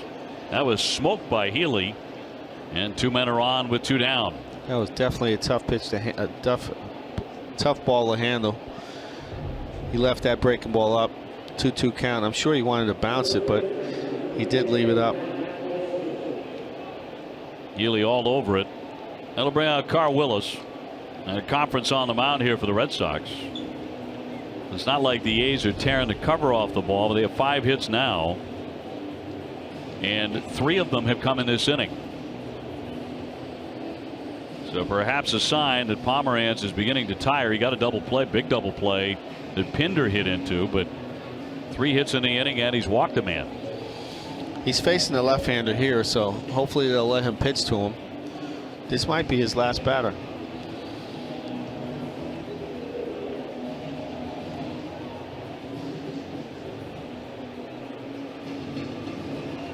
So Olsen will step in. He has flied to left and popped up to short. You never know who's going to visit our broadcast booth from one day to the next, from 1 hour to the next. The great Sean McDonough stepping in, Sean? former voice of the Boston Red Sox. Good. I'm good. And now Monday Night Football. Shawnee, how are you, brother? You always have a camera crew with you wherever you go? HBO Real Sports following Sean. Nice to see you. Wonderful. We got the promo in there. There's John. John and I went to school together. We went to this. It's amazing. It's a whole Syracuse thing. And that one smoked foul. Also with 18 home runs, one of those last night. Everywhere Sean goes, there's a camera crew, there's Big lighting, Sean. there are makeup Yeah. people. It's ridiculous. Bigger than Big League. You get that feeling someone is right over your shoulder. He's the man right there. Sean knows that feeling. Great to have Sean back here. This broadcast booth. First and second, and the 0-1 off the outside on Olson. Tied up 1-1.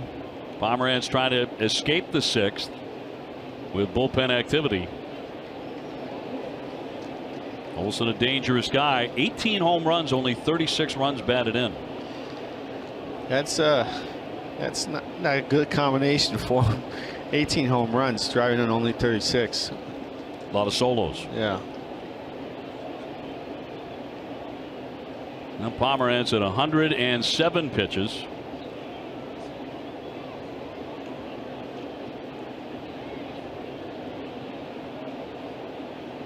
And a 1-1 to Olson. One crack foul. An unusual batting style here, John. You see where he holds the bat out away from the body. He's a big kid. Yes, which tells me, his hands are, on the plate and has a long swing, which, you actually as a pitcher want to see that. You can throw fastballs in and you can jam them. And, obviously he is a person that hits home runs, but you never want your hands that far out on the plate as a hitter. 2 on and a 1-2. Fired down to second base, not going to get him. Vasquez thought about bailing him out of the inning with that toss, but could not cut down Lowry. 2-2.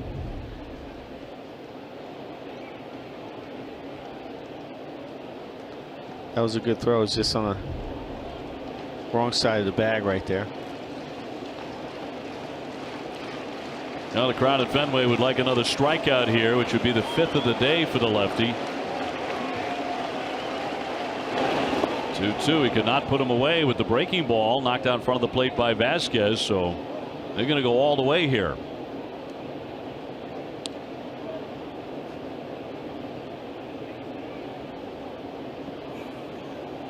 A full count on Olson. Lowry at second and Healy at first. Here's that breaking ball. He made a good pitch. Hitters who stand tall are obviously looking for the ball up. That's probably why he didn't offer, because he is nice and tall, and a result of him taking that pitch. It's going to take him at least 111 pitches to get out of the inning.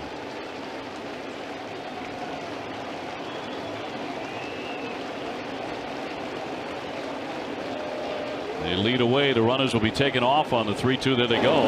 And he got him. Nice. Struck him out and froze 2 runners. Pomeranz escapes. We're tied 1-1 in the 6th.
With DD Perks, you can earn a free beverage when you enroll in Speed Past the Line with on-the-go ordering. DD Perks, everyone deserves an upgrade. Download the Dunkin' app today. Speeding past the line may not be possible at all locations. Still tied 1-1. Little dribbler here toward third by Bogaerts. Going to keep on rolling. They're going to let it roll, and it's a foul ball. Never took that turn to fair territory to hang on to that line, and so it'll be a foul, strike one.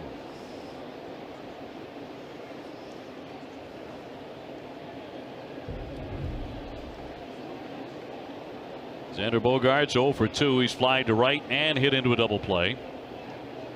He'll be followed by Pedroia, then Benintendi, all getting their third look at the 24-year-old rookie Daniel Gossett. Do that first pitch slider again. Too bad it went foul. 0-1. That one hit well to center field. Racing back Canha. Has room though to make the play. So one man away here in the bottom half of the sixth inning. CVS Health is investing $50 million over 5 years to extend their commitment to helping people lead tobacco-free lives and move us one step closer toward a tobacco-free generation. Learn more at cvshealth.com/be-the-first. Dustin Pedroia with a 26-game hitting streak against Oakland on the line. He is hitless today with a ground at a third and a strikeout. Having a great year. Glad he's healthy right now. I guess as healthy as can be with the knee, the state that it's in. John Farrell has talked about it. Dave Dombrowski's talked about it, needing to manage that knee the rest of his career, frankly, and play it smart. So today he's the DH. Yeah, I remember playing second base yesterday. I remember those days when I had my knee problems. You know, at that age of 33, 34, you have to maintain, you know, making sure you get your rest and take care of yourself. 1-1 pitch. Benintendi next. Workman in the bullpen, ready to come on. Pomeranz getting out of that jam. It was a 15-minute half inning, so it took a while. Gossett's pitch count's in pretty good shape. Line toward the alley. That's going to drop down and split the outfielders all the way to the wall. Pedroia off to second base and a stand-up double with one man out. So make it 27 in a row against this club. That's true. Here's that hanging slider. He likes to go to against righties, and he left it up, and that's what we want to do. You make sure you hit that pitch, and he hit it pretty well into the gap. There's Petey running. Knows it's the double. You can see lumbering a bit on that leg.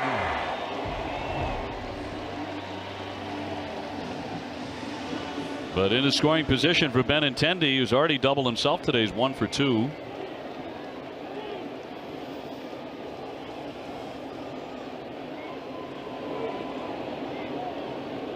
Red Sox got a home run from Vasquez last inning.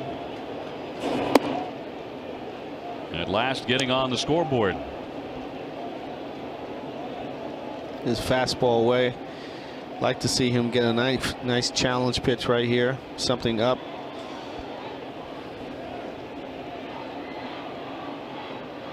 Throwing a lot of strikes today. 70% of his pitches have been in the strike zone like that. He has shown a good curveball. Yeah, that was a backdoor curveball. It was a good pitch by him, actually. Red Sox never had the lead yesterday. Trying to get on top here this afternoon. The 1-1.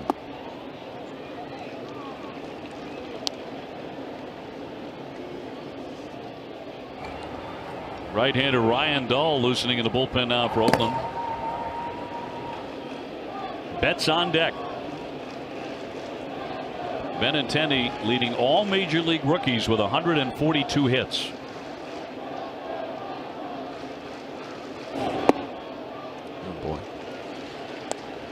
3-1. Yeah, now he gets into a 3-1 count. Let's see if he gets challenged. I think he's going to stay away with that fastball, but hopefully he gets big part of the plate where Benintendi can do something. Sun has really come bursting through the clouds here. So shadow around home plate. And the 3-1. High fly ball left center field. That's it. Get it back, That's turning it pretty around. well. That ball is off the wall. Nice. Pedroia coming in to score. Into second base, another double. Benintendi for his 81st RBI. And the Sox have the lead finally, 2-1.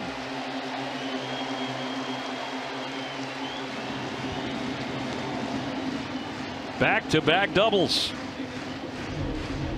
With that 3-1 pitch, he tried to throw that slider on the backdoor side. Like I said, he threw it in the middle of the plate where Benintendi can handle it. And obviously he hit it off the wall, hit it well, scored that RBI. Great hitting, great piece of hitting right there. Taking aim at the monster. I thought for a moment at the crack of the bat it had a chance to get out of here. Yeah, he hit it pretty well. Gossett is done. He pitched a very strong game. Dull is coming on, but the Red Sox are now in front here in the 6th inning. 2-1. We'll have more in a moment.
Red Sox baseball in Nesson is sponsored by Southwest. Yes to low fares with nothing to hide. That's transparency. Well, Red Sox have jumped out in front. Drew Pomeranz then now has the lead and in line for a victory. And if he can get it today, he'll be 16-5. Work to be done, however. Red Sox looking for some wiggle room. And Mookie Betts will be the batter. He's 0 for 2.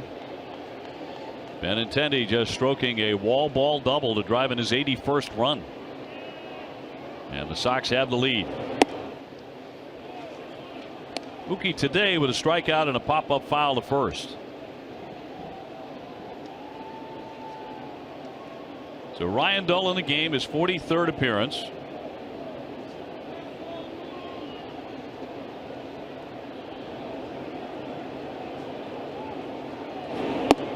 And he'll take a strike.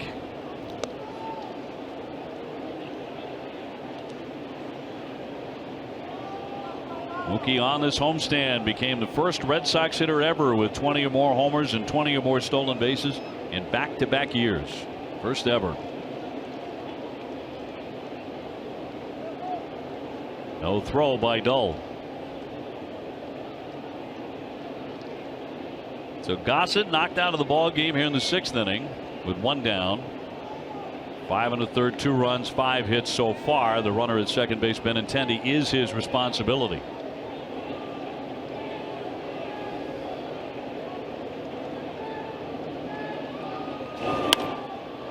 And a high fly popped into left, battling the sun a bit. Nunez, but makes the play. And there are 2 down. Moreland will be next. Now, Mookie Betts a couple of times today with a man at second has popped up. Gossett's pitching line brought to you by Lexus, inviting you to see, hear, feel, and experience amazing. After 2 sliders there, he elevated with a fastball. Just didn't get on top. It might have been a ball. Tough pitch.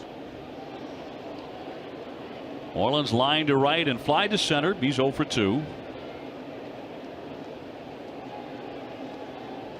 Workman still throwing in the Sox bullpen.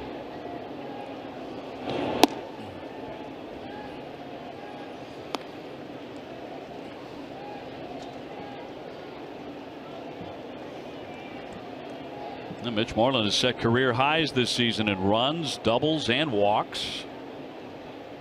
30 doubles for the lefty. I like to see him get a fastball here, but I think he might come back with a slider. Not sure.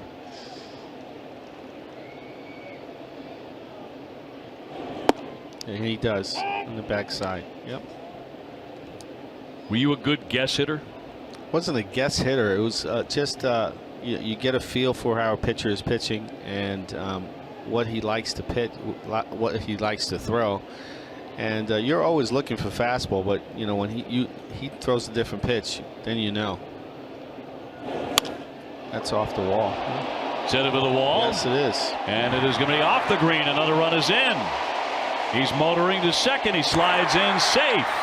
Third double in the inning for the Red Sox, who now lead it 3-1. And his 31st 2-base hit.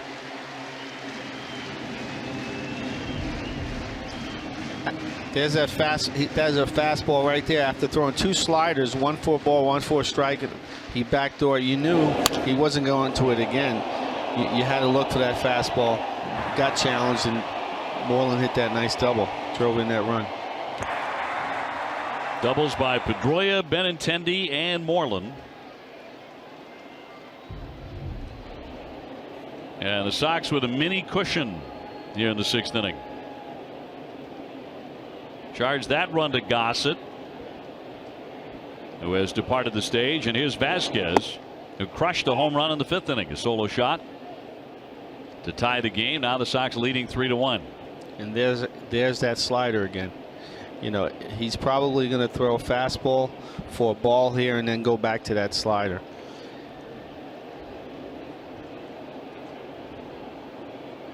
Devers on deck, 2 down in the 0-1. Golf that one high and deep, but foul. That went right over the top of the Coca-Cola sign. Now in the 5th inning, it went fair. Yes, it did. Obviously, that pitch was right over the plate. It was a hanging slider, something that he might have been looking for. But like I said, when you're looking fastball and he makes a mistake, they're easily hit.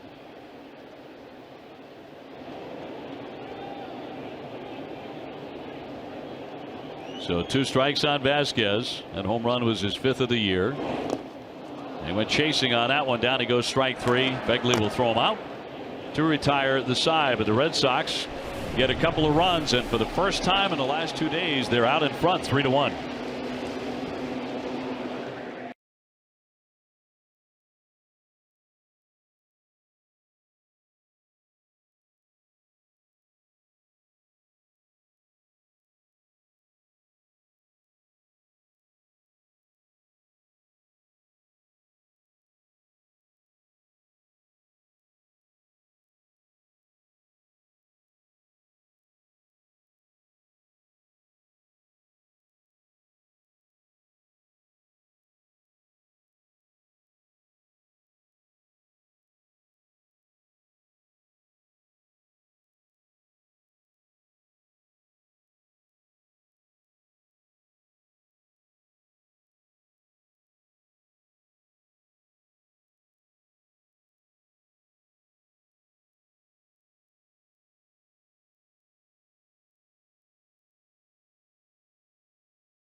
Brought to you by Coors Bank. But on this date in 2002, Derek Lowe won his 20th game. Sox beat Baltimore 6-4. He became the first pitcher in history to win 20 the season after saving 20. Smoltz and Eck did it the other way around. They won 20 and later saved 40. So the Red Sox in front 3-1 going to the 7th inning. Brandon Workman coming in for his 28th appearance. So Pomeranz can get the win if the bullpen continues to pitch well, and they certainly have been in recent weeks. Pomeranz going 6, giving up 5 hits and 1 run as he steps aside. Workman's done a great job this year coming in. Last 7 games, the Red Sox bullpen has a 1.09 ERA. He's trying to keep that rolling. Matt Chapman, first man in. He has struck out and walked, and he has scored their only run.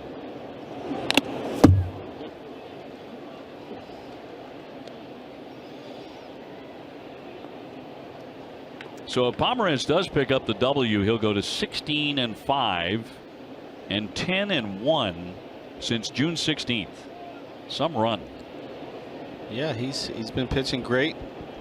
And another day, another good day for him. Although he threw some pitches, he usually does. But ended up going, what, 6?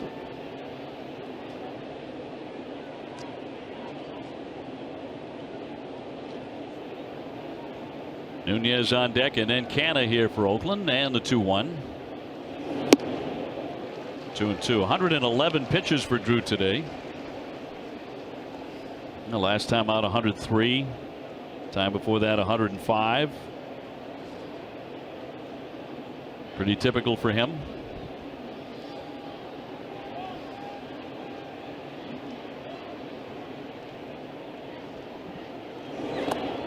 Two. Now 3 balls, 2 strikes, and Chapman.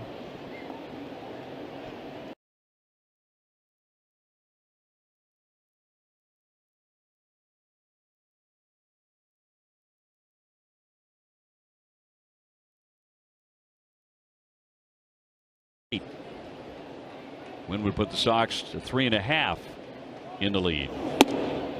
And he walks him, so Chapman is on. That didn't go well for the Red Sox in the 5th inning because he scored after a leadoff walk. Saturday, it's an all-new dining playbook. Billy and Jenny are at W.B. Mason Consumer Show at Fenway. They play a game, and the winner gets their face on the Jumbotron. It's an all-new dining playbook Saturday morning at 9, driven by your New England Chevy dealers. Looks like they're going to go to a pinch hitter now. It's going to be Matt Joyce. So they'll bring up the veteran to hit for the rookie Nunez. Had some good years with Tampa Bay. Good hitting player here. He's a .241 hitter with power, 23 home runs. Here comes John Farrell.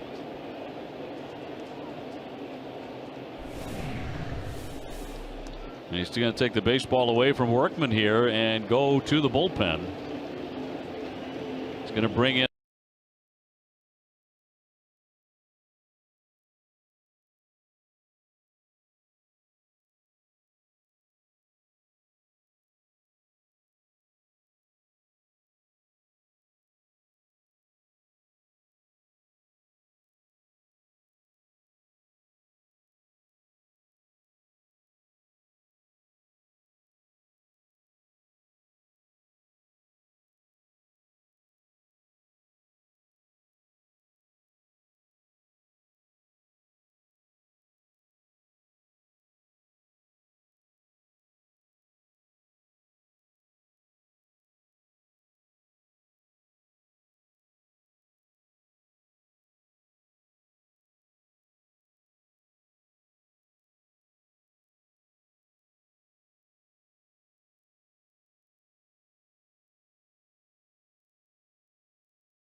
Next moment honoring the 07 Red Sox World Champions. Game number 146 of 07. The Red Sox would beat the Devil Rays. They were the Devil Rays 16-10. Red Sox have the lead in this one 3-1. In the 7th inning, leadoff man is on ball 4. Robbie Scott coming on to pitch. That was to be against Joyce, but Bob Melvin has countered that. He's going to bring up a different hitter, Franklin Barreto, who was recalled from AAA Nashville on September 1. Made several starts at short and at second base, so middle infielder. And Addison Reed loosening in the bullpen once again.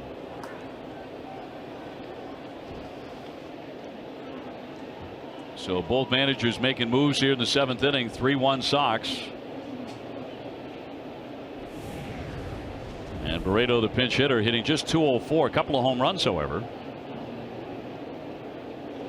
You get the right hand stick up there, and he takes a strike. Great to get ahead right there. Good situation to get a ground ball double play. Barreto's numbers against lefties are really bad. He's 1 for 14, and that's one thing. But against lefties, he struck out 10 times.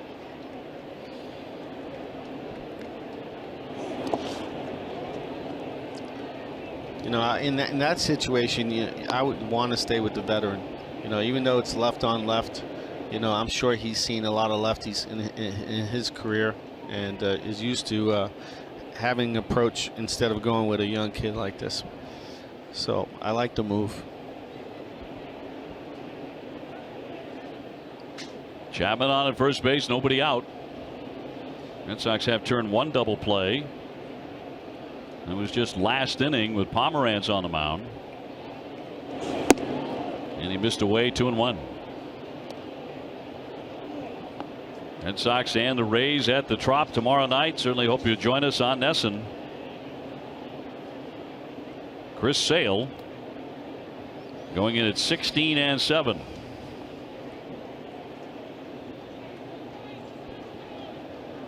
And a 2-1.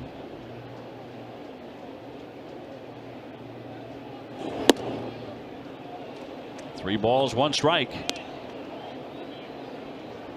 So Scott falling behind. Mark Canha on deck. He whacked a double his last time up. So a hitter's count for Barreto. Got to make a good pitch here.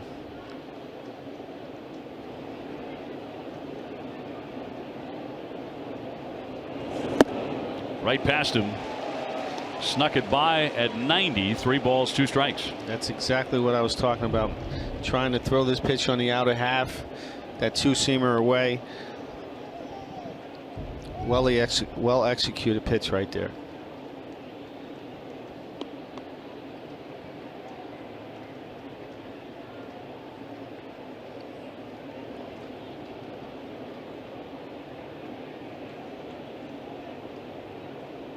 Scott with a long look into Vasquez. He picks one out. Chapman off the bag at first, and the 3-2. Nice. He got him. He came back from 3-1 to strike him out.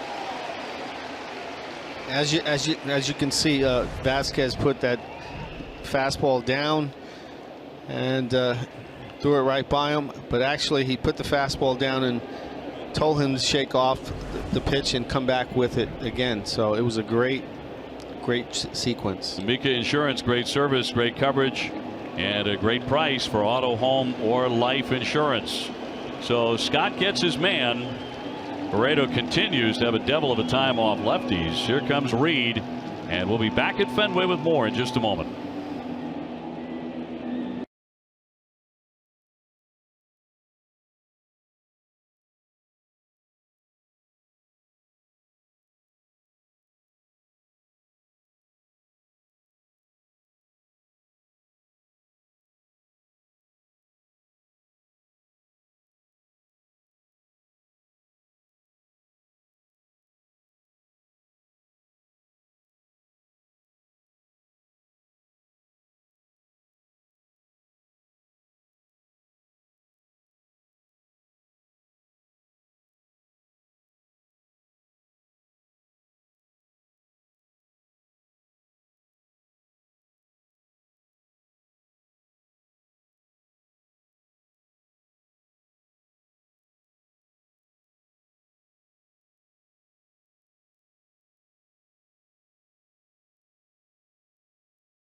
Casino. TC and Lenny will preview the Red Sox next series against the Rays.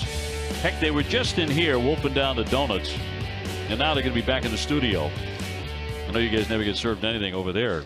Well, Scott did a nice job there, but let's face it, Bob Melvin did the Red Sox quite a favor by hitting Barreto there with those awful numbers against lefties. I sure thought he did. You know, Matt Joyce is usually used to facing lefties. Even though Robbie Scott is tough on lefties, it's a situation where he may hang a pitch and he may pull the ball in between the hole, give them a first and third situation. So thank you, Melvin. Well, and Robbie coming back from 3-1 to strike him out. Here's Canna facing Addison Reed, who hasn't worked in about 4 days, so it should be very fresh. Canna on today with a double and a fly out, 1 for 2. Red Sox hit 3-1. Now bright sunshine at Fenway. And pitching in Reed's case from sunshine into shadow. Always a difficult thing for a hitter, the shadows. Some have told me, and I don't buy it, but some have said it's not that big a deal. It's just not that big a deal. It's a figment of your imagination. But how could that be true? No, it's pretty tough because at the release point as a hitter, we're trying to see the ball out of the hand, and when you see the ball come out of the hand, it's in sunlight, and then when it goes into the shade, it actually disappears. It almost makes the ball gray. So that's the indication of what we're seeing.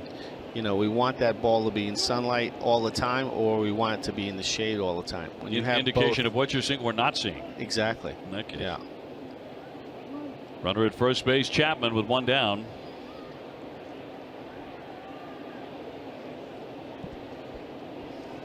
Winner of this one takes the series right through there with that slider. 2-2. I'm sure he's having problems seeing that ball right now.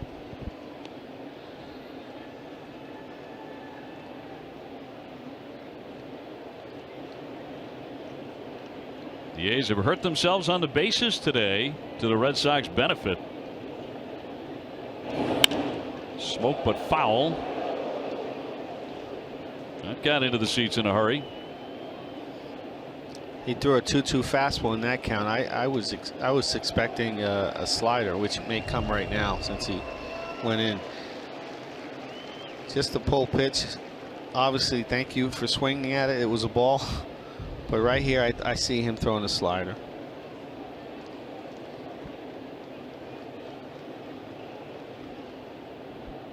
Looking for the second out of the inning, the 2-2. Got a piece. Yeah, there it was. Reed finished off the 7th inning on Sunday against Tampa Bay. Last time he's worked. There's that slide he threw. I was expecting more of a ball, but you know, he left it up a little bit too much. I see him going right back to that pitch and making a better pitch, a good location slider down and away.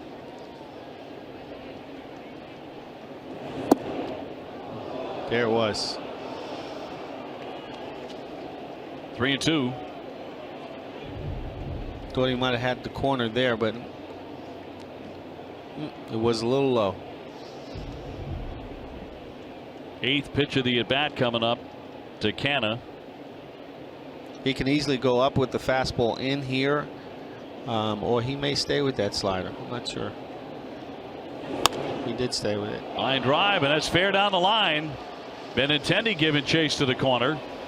Chapman into third base. He pulls up. That'll be a double. Second one of the day for Canna. Second and third with 1 down. These A's continue to battle. Fegley set to hit next. That's the situation where, you know, obviously the batter's in the defensive mode. If you throw a strike or anything near it, he's going to swing. If you throw a ball, he's probably going to swing anyway. He's in swing mode. And unfortunately, it was just left up at just a little too high. So they're going to bring up the lefty hitting Bruce Maxwell. He's actually been swinging a good bat lately. Last 14 games, .327. With Chapman at third and Canna at second. Hits are even at 6.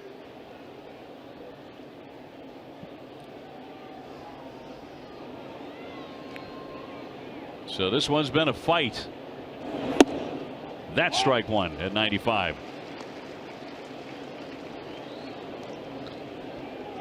Maxwell, as a career pinch hitter, just 2 for 12.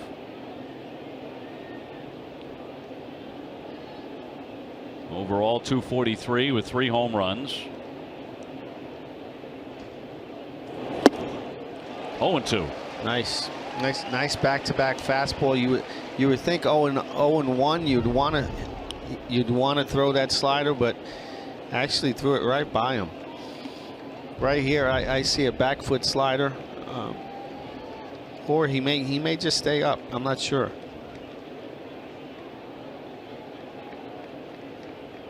Trying to put him away, but can't with that one. 1-2. Marcus Semien on deck. A couple of hits for him this afternoon.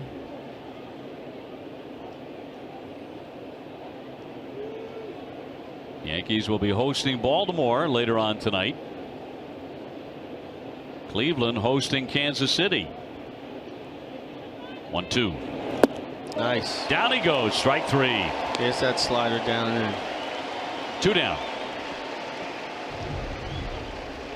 After going 2 fastballs up, you expected him to go with this slider pitch before, but he threw another fastball, but then he actually buried this slider exactly what I thought he was going to do the pitch before. Well executed pitch by Reed. So it sends up Semien, who has 2 singles on the day. He's gone 2 for 3, a 256 hitter, 6 homers.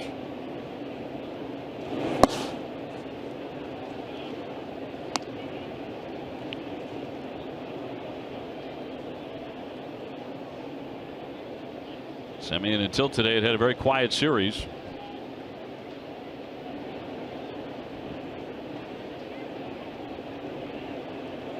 Here's the 1-0 pitch from Addison Reed. A strike. Well, he got that call, and it looked like Vasquez pulled it back. It was off the edge of the plate. Yeah, it looked like it was off, but did a nice job in pulling it back over the black part of the plate. 1-1. Nice fastball right there.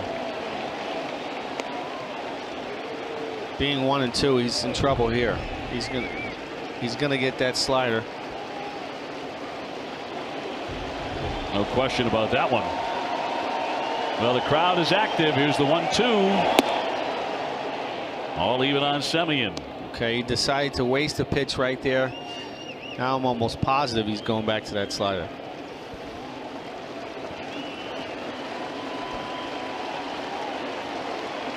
Crowd would like back-to-back Ks to get out of the jam. Reed's 2-2. And a full count.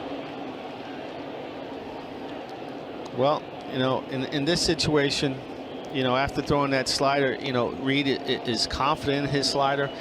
You can elevate a fastball here. He's a light hitting shortstop. You probably can throw it in too. You might jam him. Let's see what he does, but you know, he can go either way. He's touched 95 a couple of times in this inning. 3-2, and he walks him. He went back to the breaking ball, not the fastball, and he puts him on. So the bases are going to be loaded for the Oakland A's. Yeah, that was a tough situation. You know, having a hitter who hasn't hit well in the series, you want to challenge him with 2 strikes. You know, he's trying to battle as a hitter, making sure that he can hit that slider, and that's where that fastball is going to beat him. And had a good lively fastball in this inning. Yeah. He went away from it there. Tonight at 10 on NESN Sports Today, we'll save you time with the latest breaking news, including a report on Bruins training camp. NESN Sports Today, presented by People's United Bank. See what know-how can do. So no place to put Chad Pinder, who has gone 1 for 3 today with a base hit. He's also hit into a double play and struck out.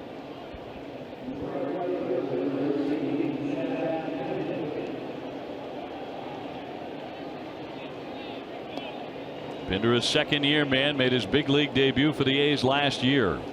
Goes after the first one, it comes up empty. Strike 1. Nice slider right there. This is what happens with pitchers. They fall in love with their pitches, and you know, they don't mix it up enough. I would love to see him throw a fastball in that's up, but he goes right back to that slider.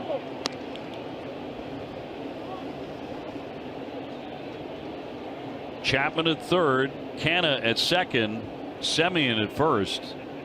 3-1 Sox. Nothing easy about this one today, and the 1-1. Fouled off the catcher, 1-2. That's the pitch that I expected him to throw, that second pitch. But he tried to waste it. This time he did throw that inside fastball that I thought he might throw, but instead he tried to throw another slider to get that second strike. It's like the third or fourth time today that Vasquez had dipped down, pick up his mask after having it knocked off his face.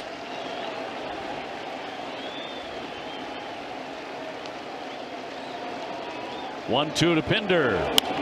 Popped him foul out of play. That's the pitch he should have threw Semien right there. Yeah, that fastball. Yeah. Mid-90s. Yeah, that mid-90s fastball with 2 strikes. He's going to the slider right here. I don't think he'll throw another fastball.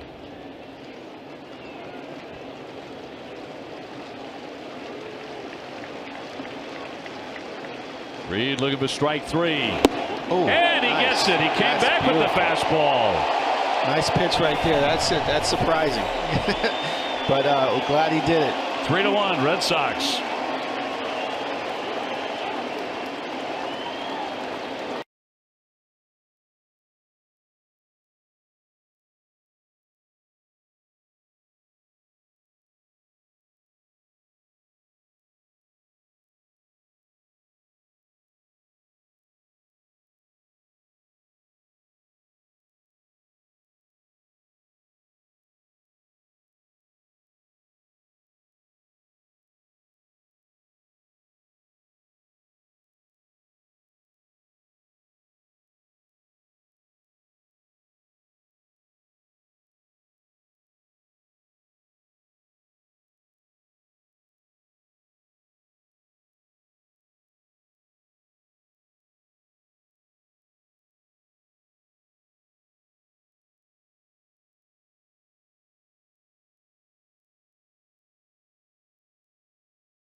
Joseph Abboud available at Men's Warehouse.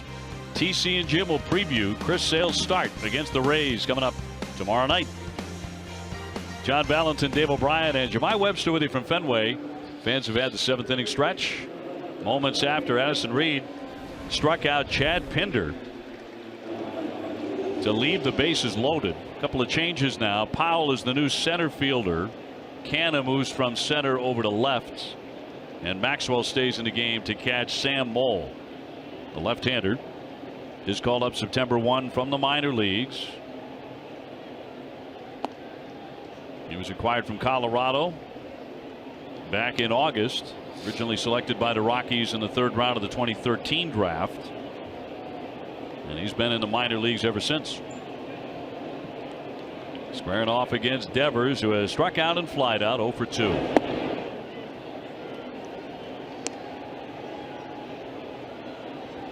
Red Sox trying to grind out a victory. That's the way it feels today, huh? It sure does.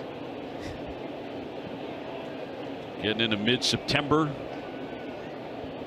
About to hit the road. And that's going to be a fair ball down the line. Devers rounding.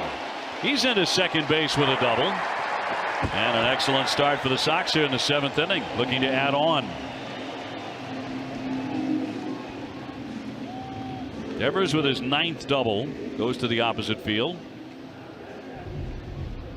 After hitting 2 sliders, he stays back and he drills this ball to the opposite field. The lefty tried to get ahead with two sliders, but unfortunately had to, in the 2-0 count, had to challenge him. He did challenge him away, and he went with the pitch very, very well. That's what you're looking for. 2-0 count away. Let's see if the Red Sox think about a bunt here with Brock Holt, who has walked and grounded out. Try to get Devers down to third base with Jackie Bradley on deck. It does square, but pulls it away, and that's a ball. Well, the home plate umpire almost called it a strike. Andy Right, Fletcher sure, it looked thought like it, right? He did. Flinched a bit.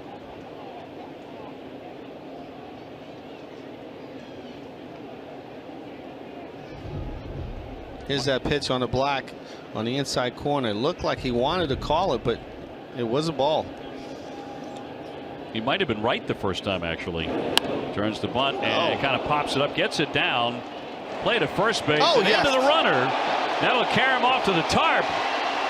Devers to third, Brock Holt into second base. But the Red Sox weren't even going to be successful with the sacrifice because it certainly wasn't picture perfect, but it worked out. It sure did. I've done that I've done that a couple of times. Throw the ball on the inside part, first base. But clearly he had an easy out right there and wasn't going to be executed. Luckily, he did throw an errant throw. So another defensive mistake, another mistake period by the A's. Let's not kid. There's a reason they're 64 and 81. And a lot of it has to do with sloppy play. They make a lot of errors and base running mistakes. Yeah, that was definitely one. Infield in now for Jackie Bradley. And it feels like a chance at a put away blow here this afternoon. It's a sacrifice, fielder's choice E5 to get Brock Holt to second and Devers into third. Jackie seems to see the ball well off of left-handers. He's hit very well against them this year. He keeps that front shoulder in, allows the ball to travel to him, and doesn't chase too often. 307 off lefties, 241 against righties. So you're right. You look at a strike. It's 114 errors, by the way, for Oakland. It's not the last they'll make this season. I'd like to see him throw that pitch again. 2-0 count challenge.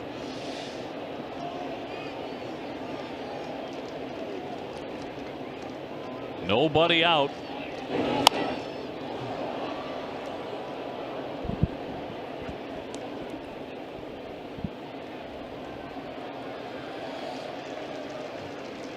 Jackie in his last 21 games against Oakland has 21 RBIs. Going to add to that right now. He's got to see the ball up right here. 2-2. And not this time. A swing and a miss on a sweeping slider. Down he goes, strike 3. So a man gone time for a game break, brought to you by Jordan's, the furniture store, the Boston Red Sox. Here's TC.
by DCU. TC and Jim will break it all down. The competition for the American League Cy Young. DCU is Digital Federal Credit Union. What can DCU save you? Well, the Red Sox have a golden chance to add on, leading 3-1 here in the 7th. Runners at second and third, and the veteran Casilla coming out of the bullpen. He's had a long major league career. Played for 14 years for only 2 clubs, both of them in the Bay Area, either the Giants or the A's. That's right. Oh, and he gets hit by a pitch, right? Bogarts, yes. Pitch. He gets drilled. That was with a fastball, and that's going to load the bases. Xander Bogaerts on the hard way. Sinker slider, split pitcher, likes his fastball, goes to that split with. Here's this pitch thrown, trying to throw a sinker in, trying to make him hit a ground ball to the left side of the infield. Obviously, it's just way too in right there, and he hits him. Seen him a lot with the San Francisco Giants as a closer. He's not afraid to throw his fastball, just got to get him down. And you know, that's why he's brought in, try to get a double play situation, but actually trying to get a ground ball to the left side. Here they're in double play depth.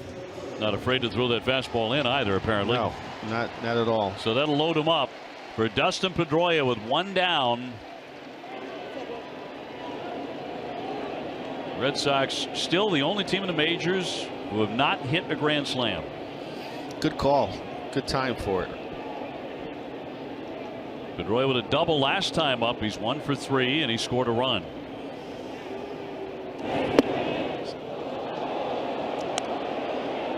It's a little wild today.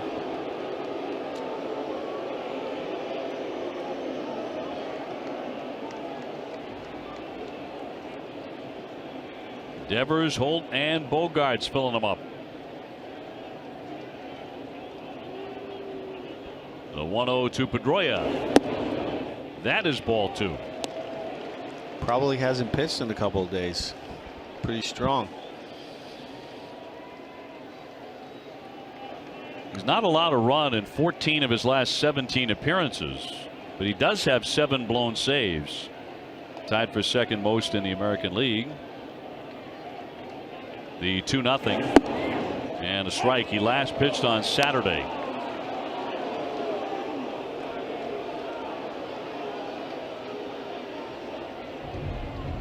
This ball could have went either way. I thought it was a little bit low, but he got the call. Obviously, Pedroia didn't like that pitch, and after throwing 2 balls, he doesn't need no help. 2-1 lofted foul, and all even on Pedroia. Benintendi next. Red Sox have them all loaded up.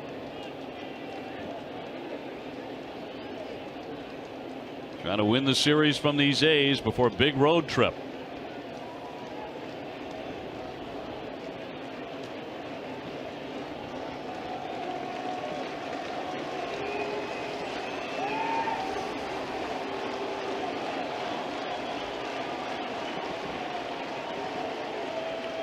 Casilla, the veteran, taking his time, and now the 2-2.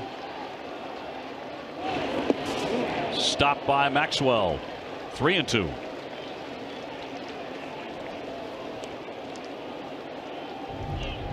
Good stop here. Obviously, he tries to bury that pitch so he could swing.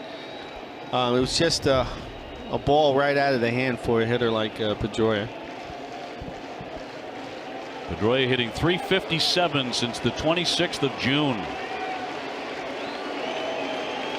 He has 7 hits in this series. See the ball up.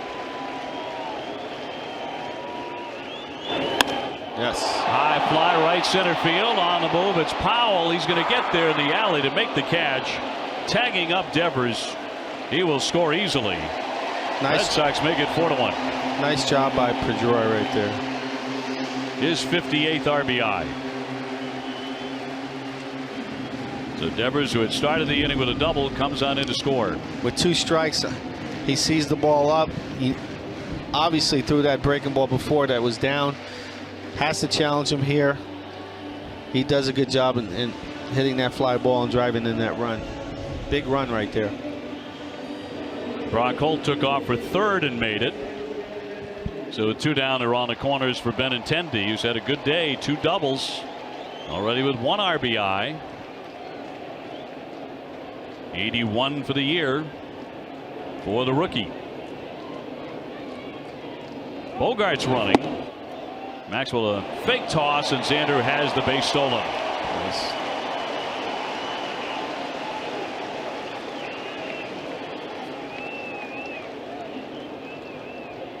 So second and third, his 15th.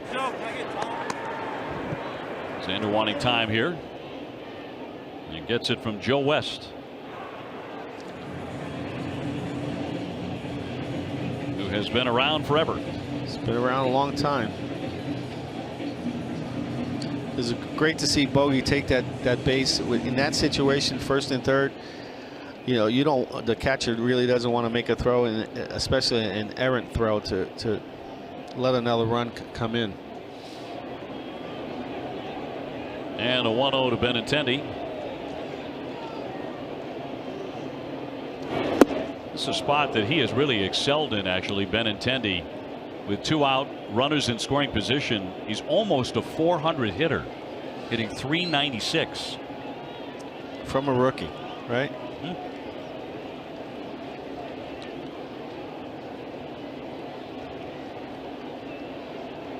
Holt at third, Bogarts at second, a 1-1. That one past him, 1-2.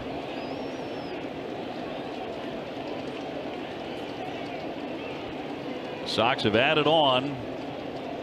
Now trying to add on a couple more in the last of the 7th. Chris Smith loosening in the bullpen for the A's. Oh, yes. Shot toward the alley. That's down for a base hit. That's going to score 2. Holt in, Bogarts in. The Red Sox open it up and are now getting very comfortable here at Fenway.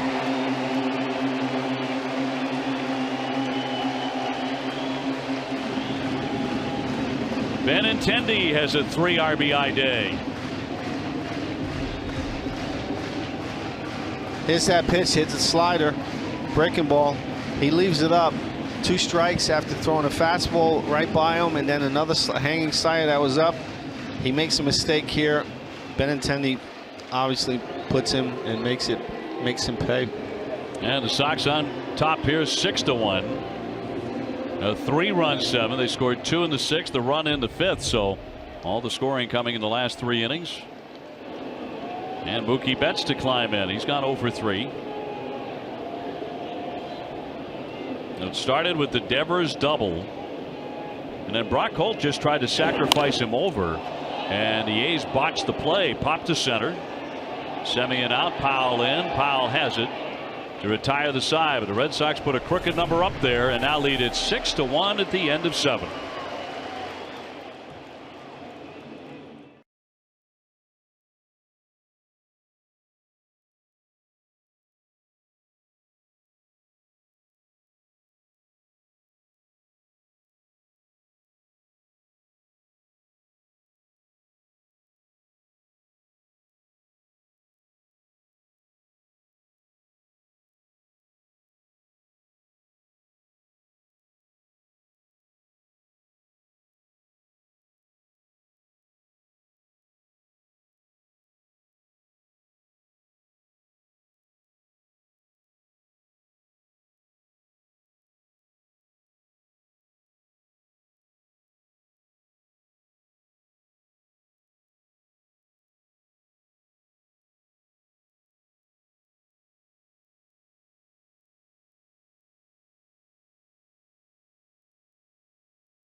Yes to low fares with nothing to hide. That's transparency. Ford Trucks, built Ford Tough, the official truck of the Boston Red Sox. McDonald's, any McCafe muffin with any size coffee, just $1.99. And by Digital Federal Credit Union. See what DCU can save you. Dave O'Brien alongside John Valentin. We'll also have Jemai Webster with us from time to time. As we move to the 8th inning, the Red Sox have a nice lead now, 6-1. And Joe Kelly coming out of the bullpen for his 48th appearance. He'll take on a heart of their order in Lowry, Healy, and Olson, but now with breathing room. Sox have scored 3 times, including a 2-run hit by Andrew Benintendi, who's driven in 3 today. Nice shutdown inning right here would be great.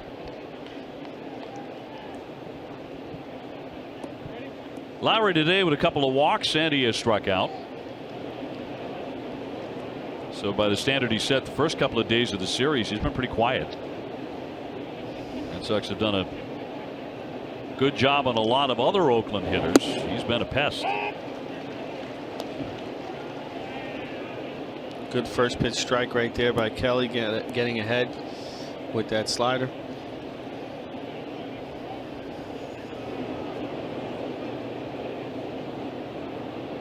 And the 0-1 from Joe.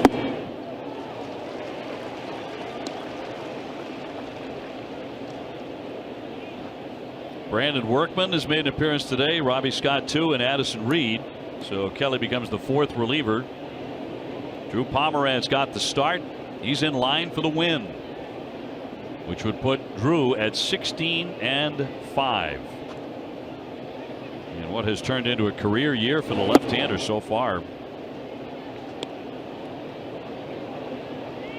Took a while for the offense to come around after seeing some pitches, but they did. You typically do when Drew Pomeranz is on the mound too. He's been a good luck charm. That's pretty good. Although 3 of the runs were scored after he left.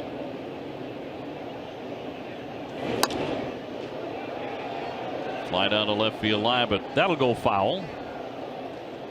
Pomeranz has been getting 5.3 runs per start, which is 8th most in the American League.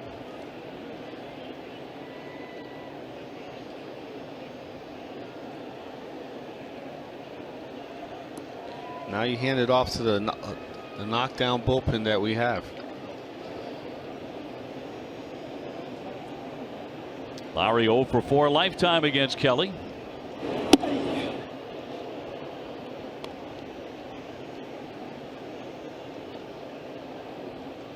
The lights are on at Fenway.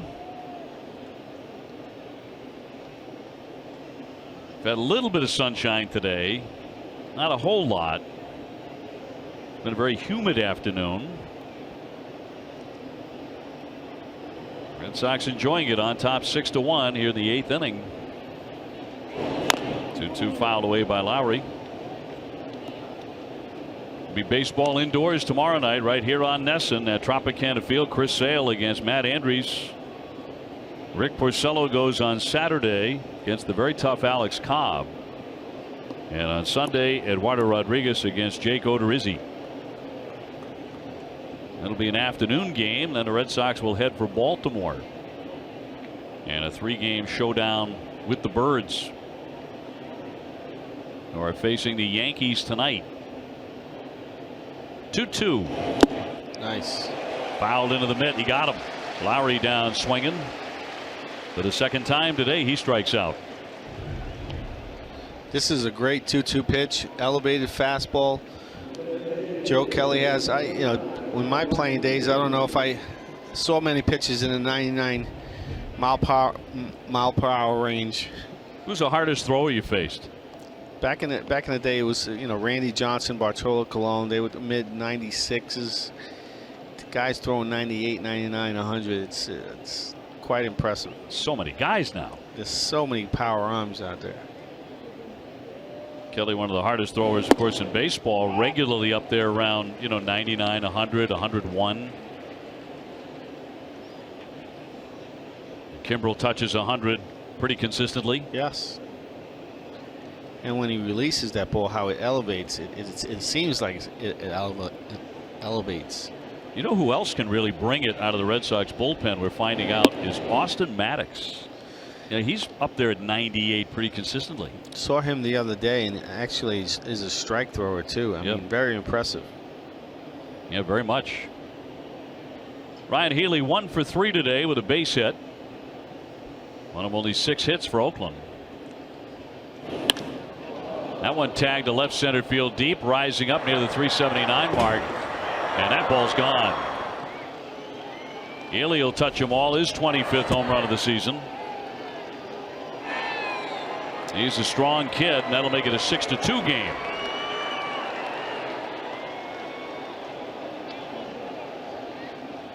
He hit a ton of home runs, a lot of solo home runs for Oakland. This is a mislocation pitch. Vasquez wanted it away. Obviously came back over the plate, and he hit it pretty well.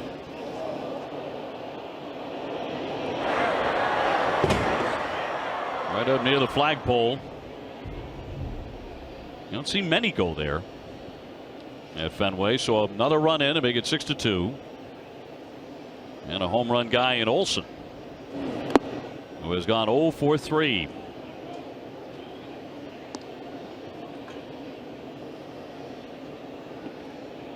He has fly to left, popped to short, and whiffed.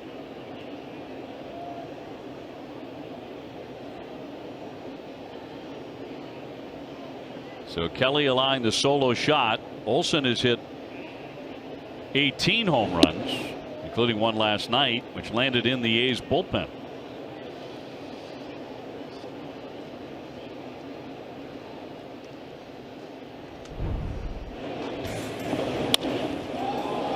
Breaking ball over the plate right there. That's the kind of guys who have long swings are going to hit those type of pitches. This is a guy I would challenge, especially in. I find his batting stance fascinating to look at because it's so unusual. You know, with his hands over the plate, by the time he brings them back, it's going to be tough to get to that inside fastball. He's going to take ball 4. So Kelly walks him. That'll bring out Carl Willis for a conversation. Nobody throwing in the Red Sox pen at the moment, but a home run and a ball 4 brings out the pitching coach. Red Sox today got another start from a left-hander in Pomerantz, and have now started a lefty 95 times, tied with the Dodgers for the most in the majors. For a while there, the Red Sox were running ahead in that category until they got Kershaw back in Los Angeles. Right. Now, you worked for the Dodgers, and right now 94 and 52. They're still in great shape, a 10-game lead over Arizona, but an 11-game losing streak, and that terrible 3 weeks where they could barely win a game. Were you as shocked as everybody else? I was pretty shocked. It's something, you know, it's quite a balance as a manager to try to keep your guys healthy on the field and still try to win ball games. I think Roberts was trying to give his guys a little bit too much rest in a sense, and changing lineups with the September call-ups and so on and so forth. I kind of think that it kind of bit them in the behind a little bit, you know, and that's something you really don't want to do. You want to keep them fresh, but you also want them keep them with the edge of winning ball games. And when you get to lose 11, it can really, you know, show your vulnerability. They'll still have a great chance to win 100 games, but it looked like it was going to be about like 118 at one point. Bogarts with a high hopper to him, turned close, safe at first base. That might be challenge right there. Well, John Farrell does have a hand up. He's thinking about it. He hasn't challenged anything today. No. I think he's going to be safe. So there will be no challenge. Chapman safe at first base. And 2 down here in the 8th with a run in for Oakland on a home run by Healy. That was a nice ground ball to get, though.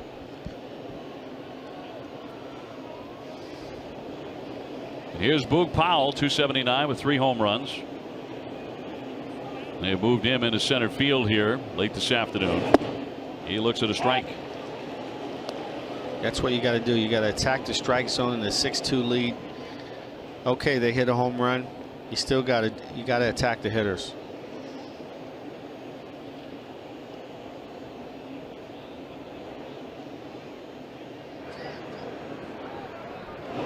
Oh, 1 is in tight.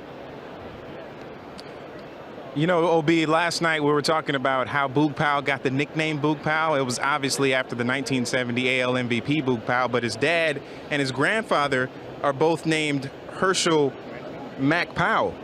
So they gave him the nickname Boog because they can't be calling Herschel around the house. It just confused everybody. So Boog Powell, it stuck with him since he was a child. Too many Herschels. Rockhold gathers and gets him at first base to retire the side. 1 run in, 6-2. Sox in command.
You can enter for a chance to win custom batting gloves for your entire family.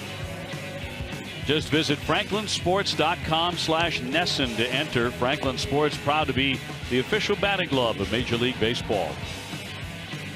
Mitch Moreland about to lead off. Last half of the 8th inning coming your way. Red Sox leading 6-2. And a new pitcher will toe the slab here for the Oakland A's. Be their 5th of the day, and that'll be Chris Smith. Making his 12th appearance. Sky high ERA near 7.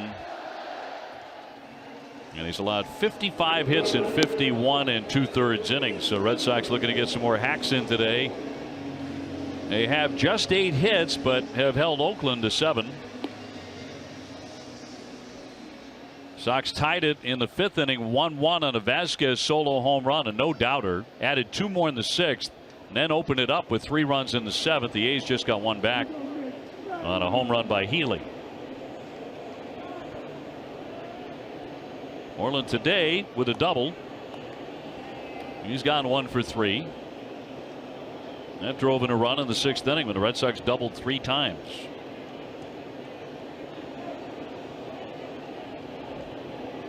So Smith out of the pen.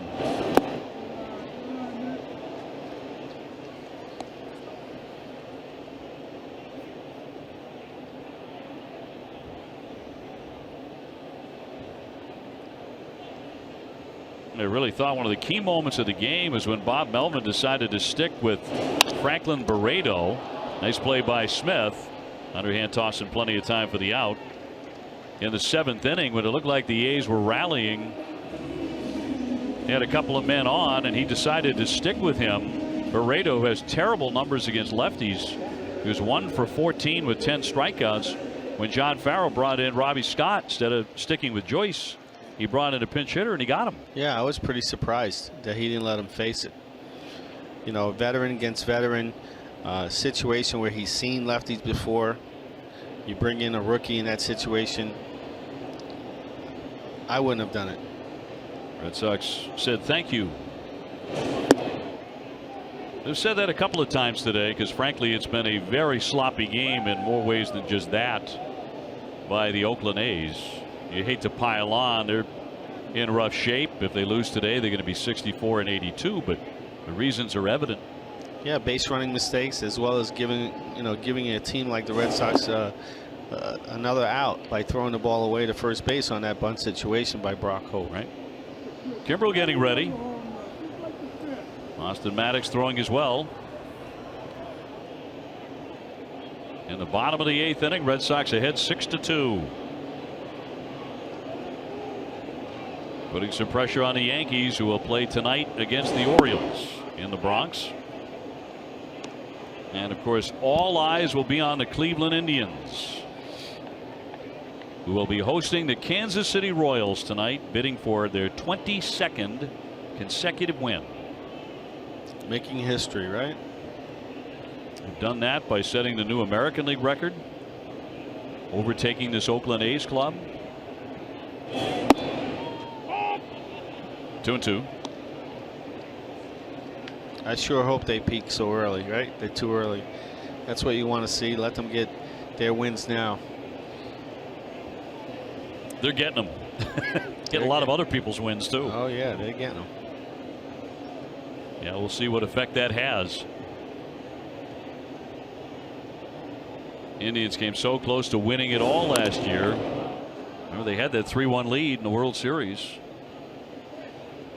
Cubs came roaring back. It was an amazing Game 7, which Chicago won, but would have been another world championship for Terry Francona. It was an amazing rain delay meeting is what it was. It was. It's what, a 18 minute rain delay, and everything changed. Sure did.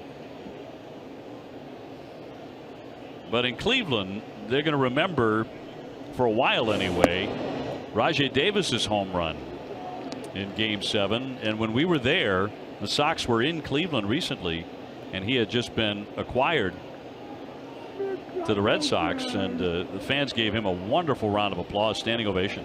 Of course, they appreciate that, coming in, making an appearance on a different club, but they remember things like that, big home runs in big situations. 3-2 to Vasquez. Hard hit, snagged by Semien, and throws him up. But Vasquez continues to hit it right on the button, even when he makes an out. Well struck ball right there. So 2 down.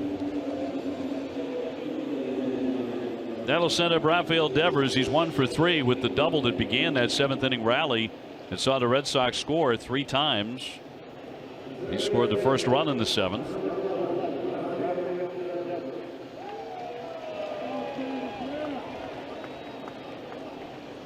Remember, he hit it right down that third base line inside the bag. That 2-0 count fastball away. He has a great inside out swing.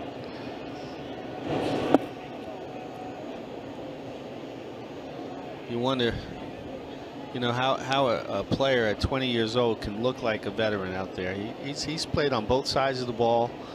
He's able to hit the all fields with power, especially opposite field power. Doesn't matter what park it is. It doesn't matter who it's against. The Chapman home run in New York was amazing.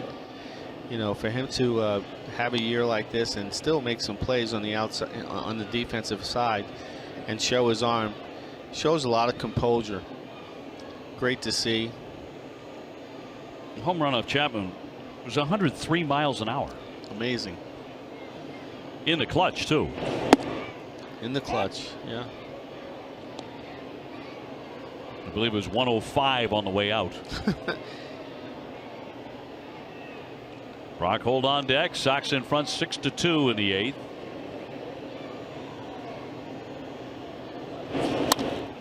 Got into that, popped it up. Racing on Semien, coming on is Powell, and Powell takes command to retire the side. We're going to keep it right here. Red Sox after 8 leading 6-2. Don't go anywhere as we stay in the park.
victory and another series win. Our game summary brought to you by Xfinity.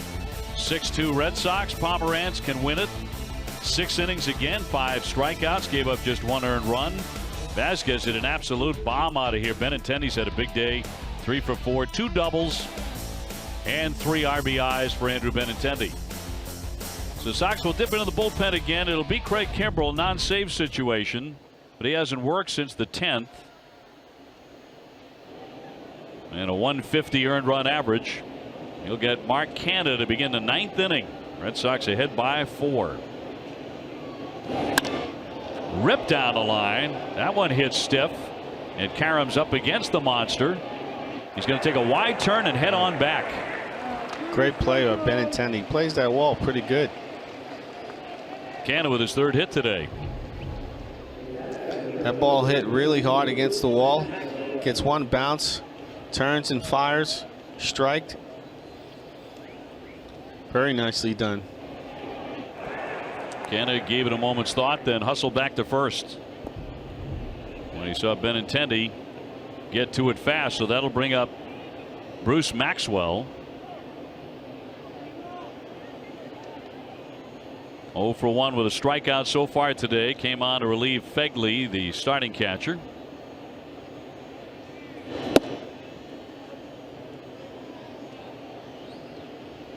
Sox have 6 runs, 8 hits. Oakland 2 runs on 8 hits. Each side with a home run. Healy with 1 in the 8th inning for the A's, and Vasquez in the 5th inning for Boston. Runner goes, and they'll let him go, and the count 2-0. No stolen base, but Canha down to second. Yeah, quick conversation. It's still shocking to me when, in particular, a right-hand hitter, but any hitter, gets around on Kimbrel like Canha did and hits one like a rocket down the line. Like you can count on one hand how many times that's happened all season. It's been a couple of home runs, but it's been so rare to see that, particularly with right-hand hitters. Well, usually from a right-hander who throws hard, that ball is going to come back to a right-hander since it's on his arm side, and usually when right-handed pitchers make mistakes, it goes to their arm side. So that ball is always coming in to a right-hander, and that's the reason why they most of the time look in and leave the ball away. See how right there, exactly. As you can see, that fastball tails away, and it happens to Chris Sale to lefties as well. This pitch, he wants it in, and as you can see, it rides inside, and that's riding into a righty. Against the lefty, Chris Sale throws his pitch against a righty trying to hit that right-hand corner, right side corner, goes out for a ball. So most balls are going to go to the arm side. So that's probably the reason why they look in a lot too. However, that hit by Canha was just the 12th hit all season long off him in 112 at bats by a right-hander. Well, he is throwing 100 miles an hour. Yeah, he is. So that could be something to that, right? I would think 3-2, and did not get the call there. So that is ball 4. That'll put runners at first and second, and bring up Semien. As you can see, Vasquez is setting on the outside part of the plate, and he throws it arm side. That's where a pitcher focuses on throwing that ball on the block to hit that corner, but it does leave them. The release point is a little off, and sometimes doesn't follow through enough to finish that pitch. And that happens to Rick Porcello too as well, when he throws a lot of high fastballs. Semien with a couple of hits today. He's gone 2 for 3 with a walk. Kimbrel showing a little bit of rust maybe here, and he missed there for ball 1, starting him with a curveball.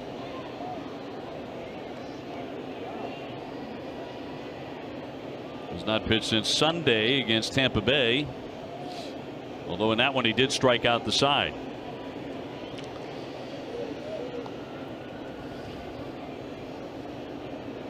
And the 1-0. It's rare to see him jerk a pitch like that, but he's hardly done it at all this season. Last year, from time to time, he struggled with that. He's probably trying to compensate a little bit for that release point where what he's trying to find, finishing that pitch. Obviously, some are going to his left, and that one he actually pulled. There you go, right there. 98, got it by him. 2-1. That's what he's trying to do right there. Good location, good finish. You know, it takes a couple of pitches when you haven't pitched in a couple of days, you know.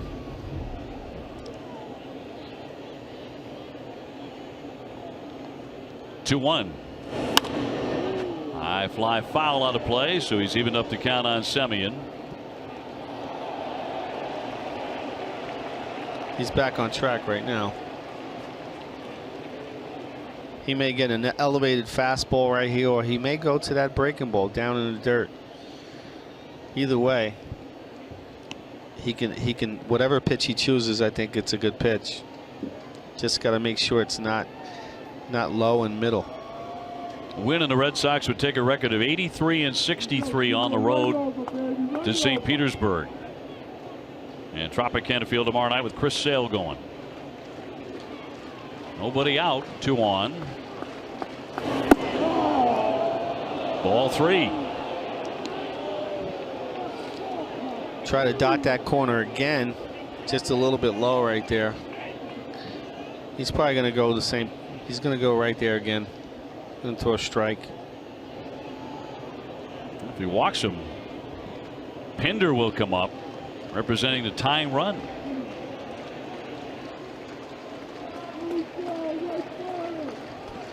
And the 3-2. High fly to right field. Routine play from Mookie Betts. Canha holding at second base, and one man gone. So he gets his first out on a fly by Semien. I'm surprised he didn't tag up and go right there, but because Mookie wasn't trying to throw him out. You want to put that double play in order.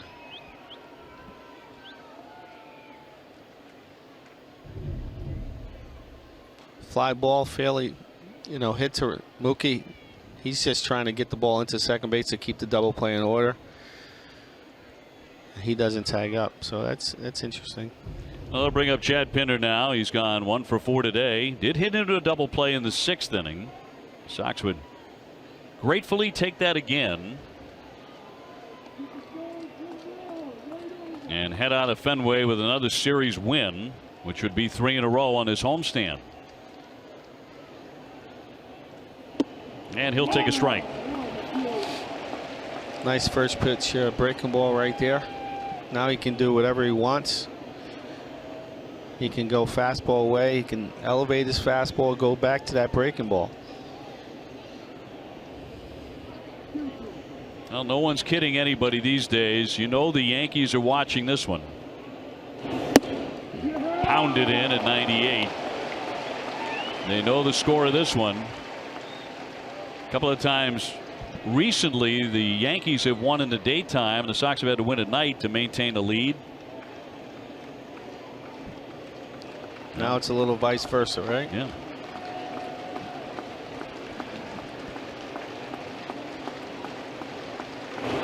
Oh, yes, he went. He certainly did. That is strike 3, and there are 2 down in the 9th. Pinder fans will argue it with Fletcher, but he definitely went on that.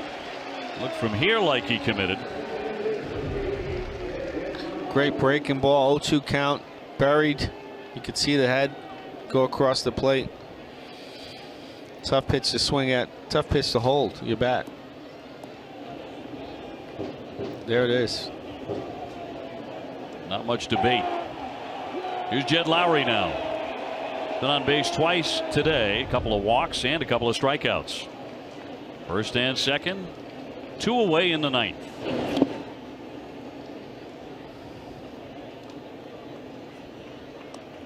Pomerantz went the first 6. He can win it. Drew allowing 1 run, 5 hits. With a win, he goes to 16-5 and 10-1 since June 16th.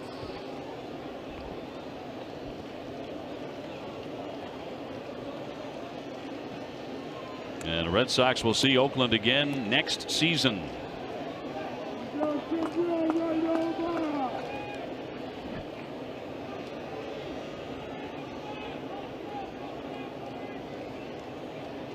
And Kimbrel with the 1-0 to Lowry. In there. Nice backdoor slider right there.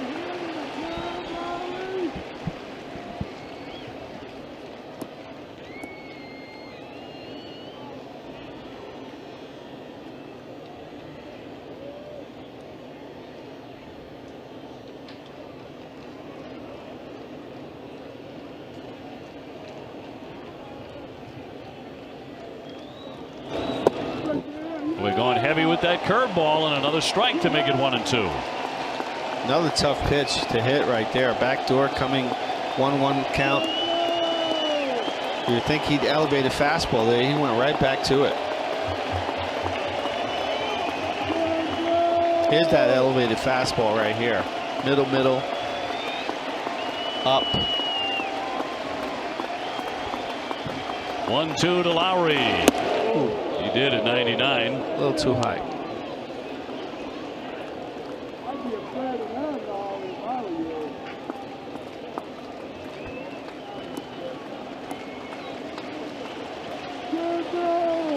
Red Sox closing in on their 83rd win. About to hit the road. Trying to do it on a high note with a series win over Oakland and a series win over all three opponents on the homestand.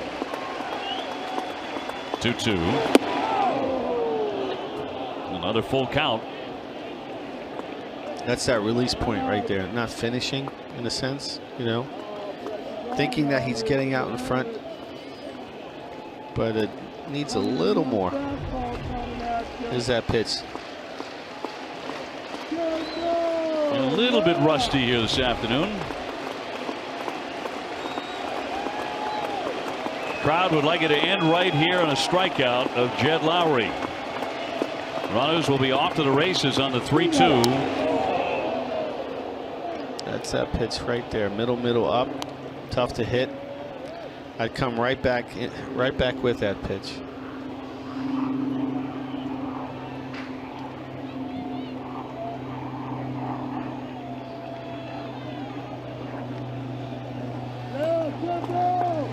So they'll do it again on the full count. Canna at second base. Maxwell on at first. Payoff pitch. Oh my goodness. He got him. 98 to strike him out, and the Red Sox win it. Final score today 6-2. John, thanks so much. Thank you so much. Enjoyed it very, very much. Experience. Well, the Red Sox wind up going 6-3 TC on the homestand, and now it's on to the road for a long trip.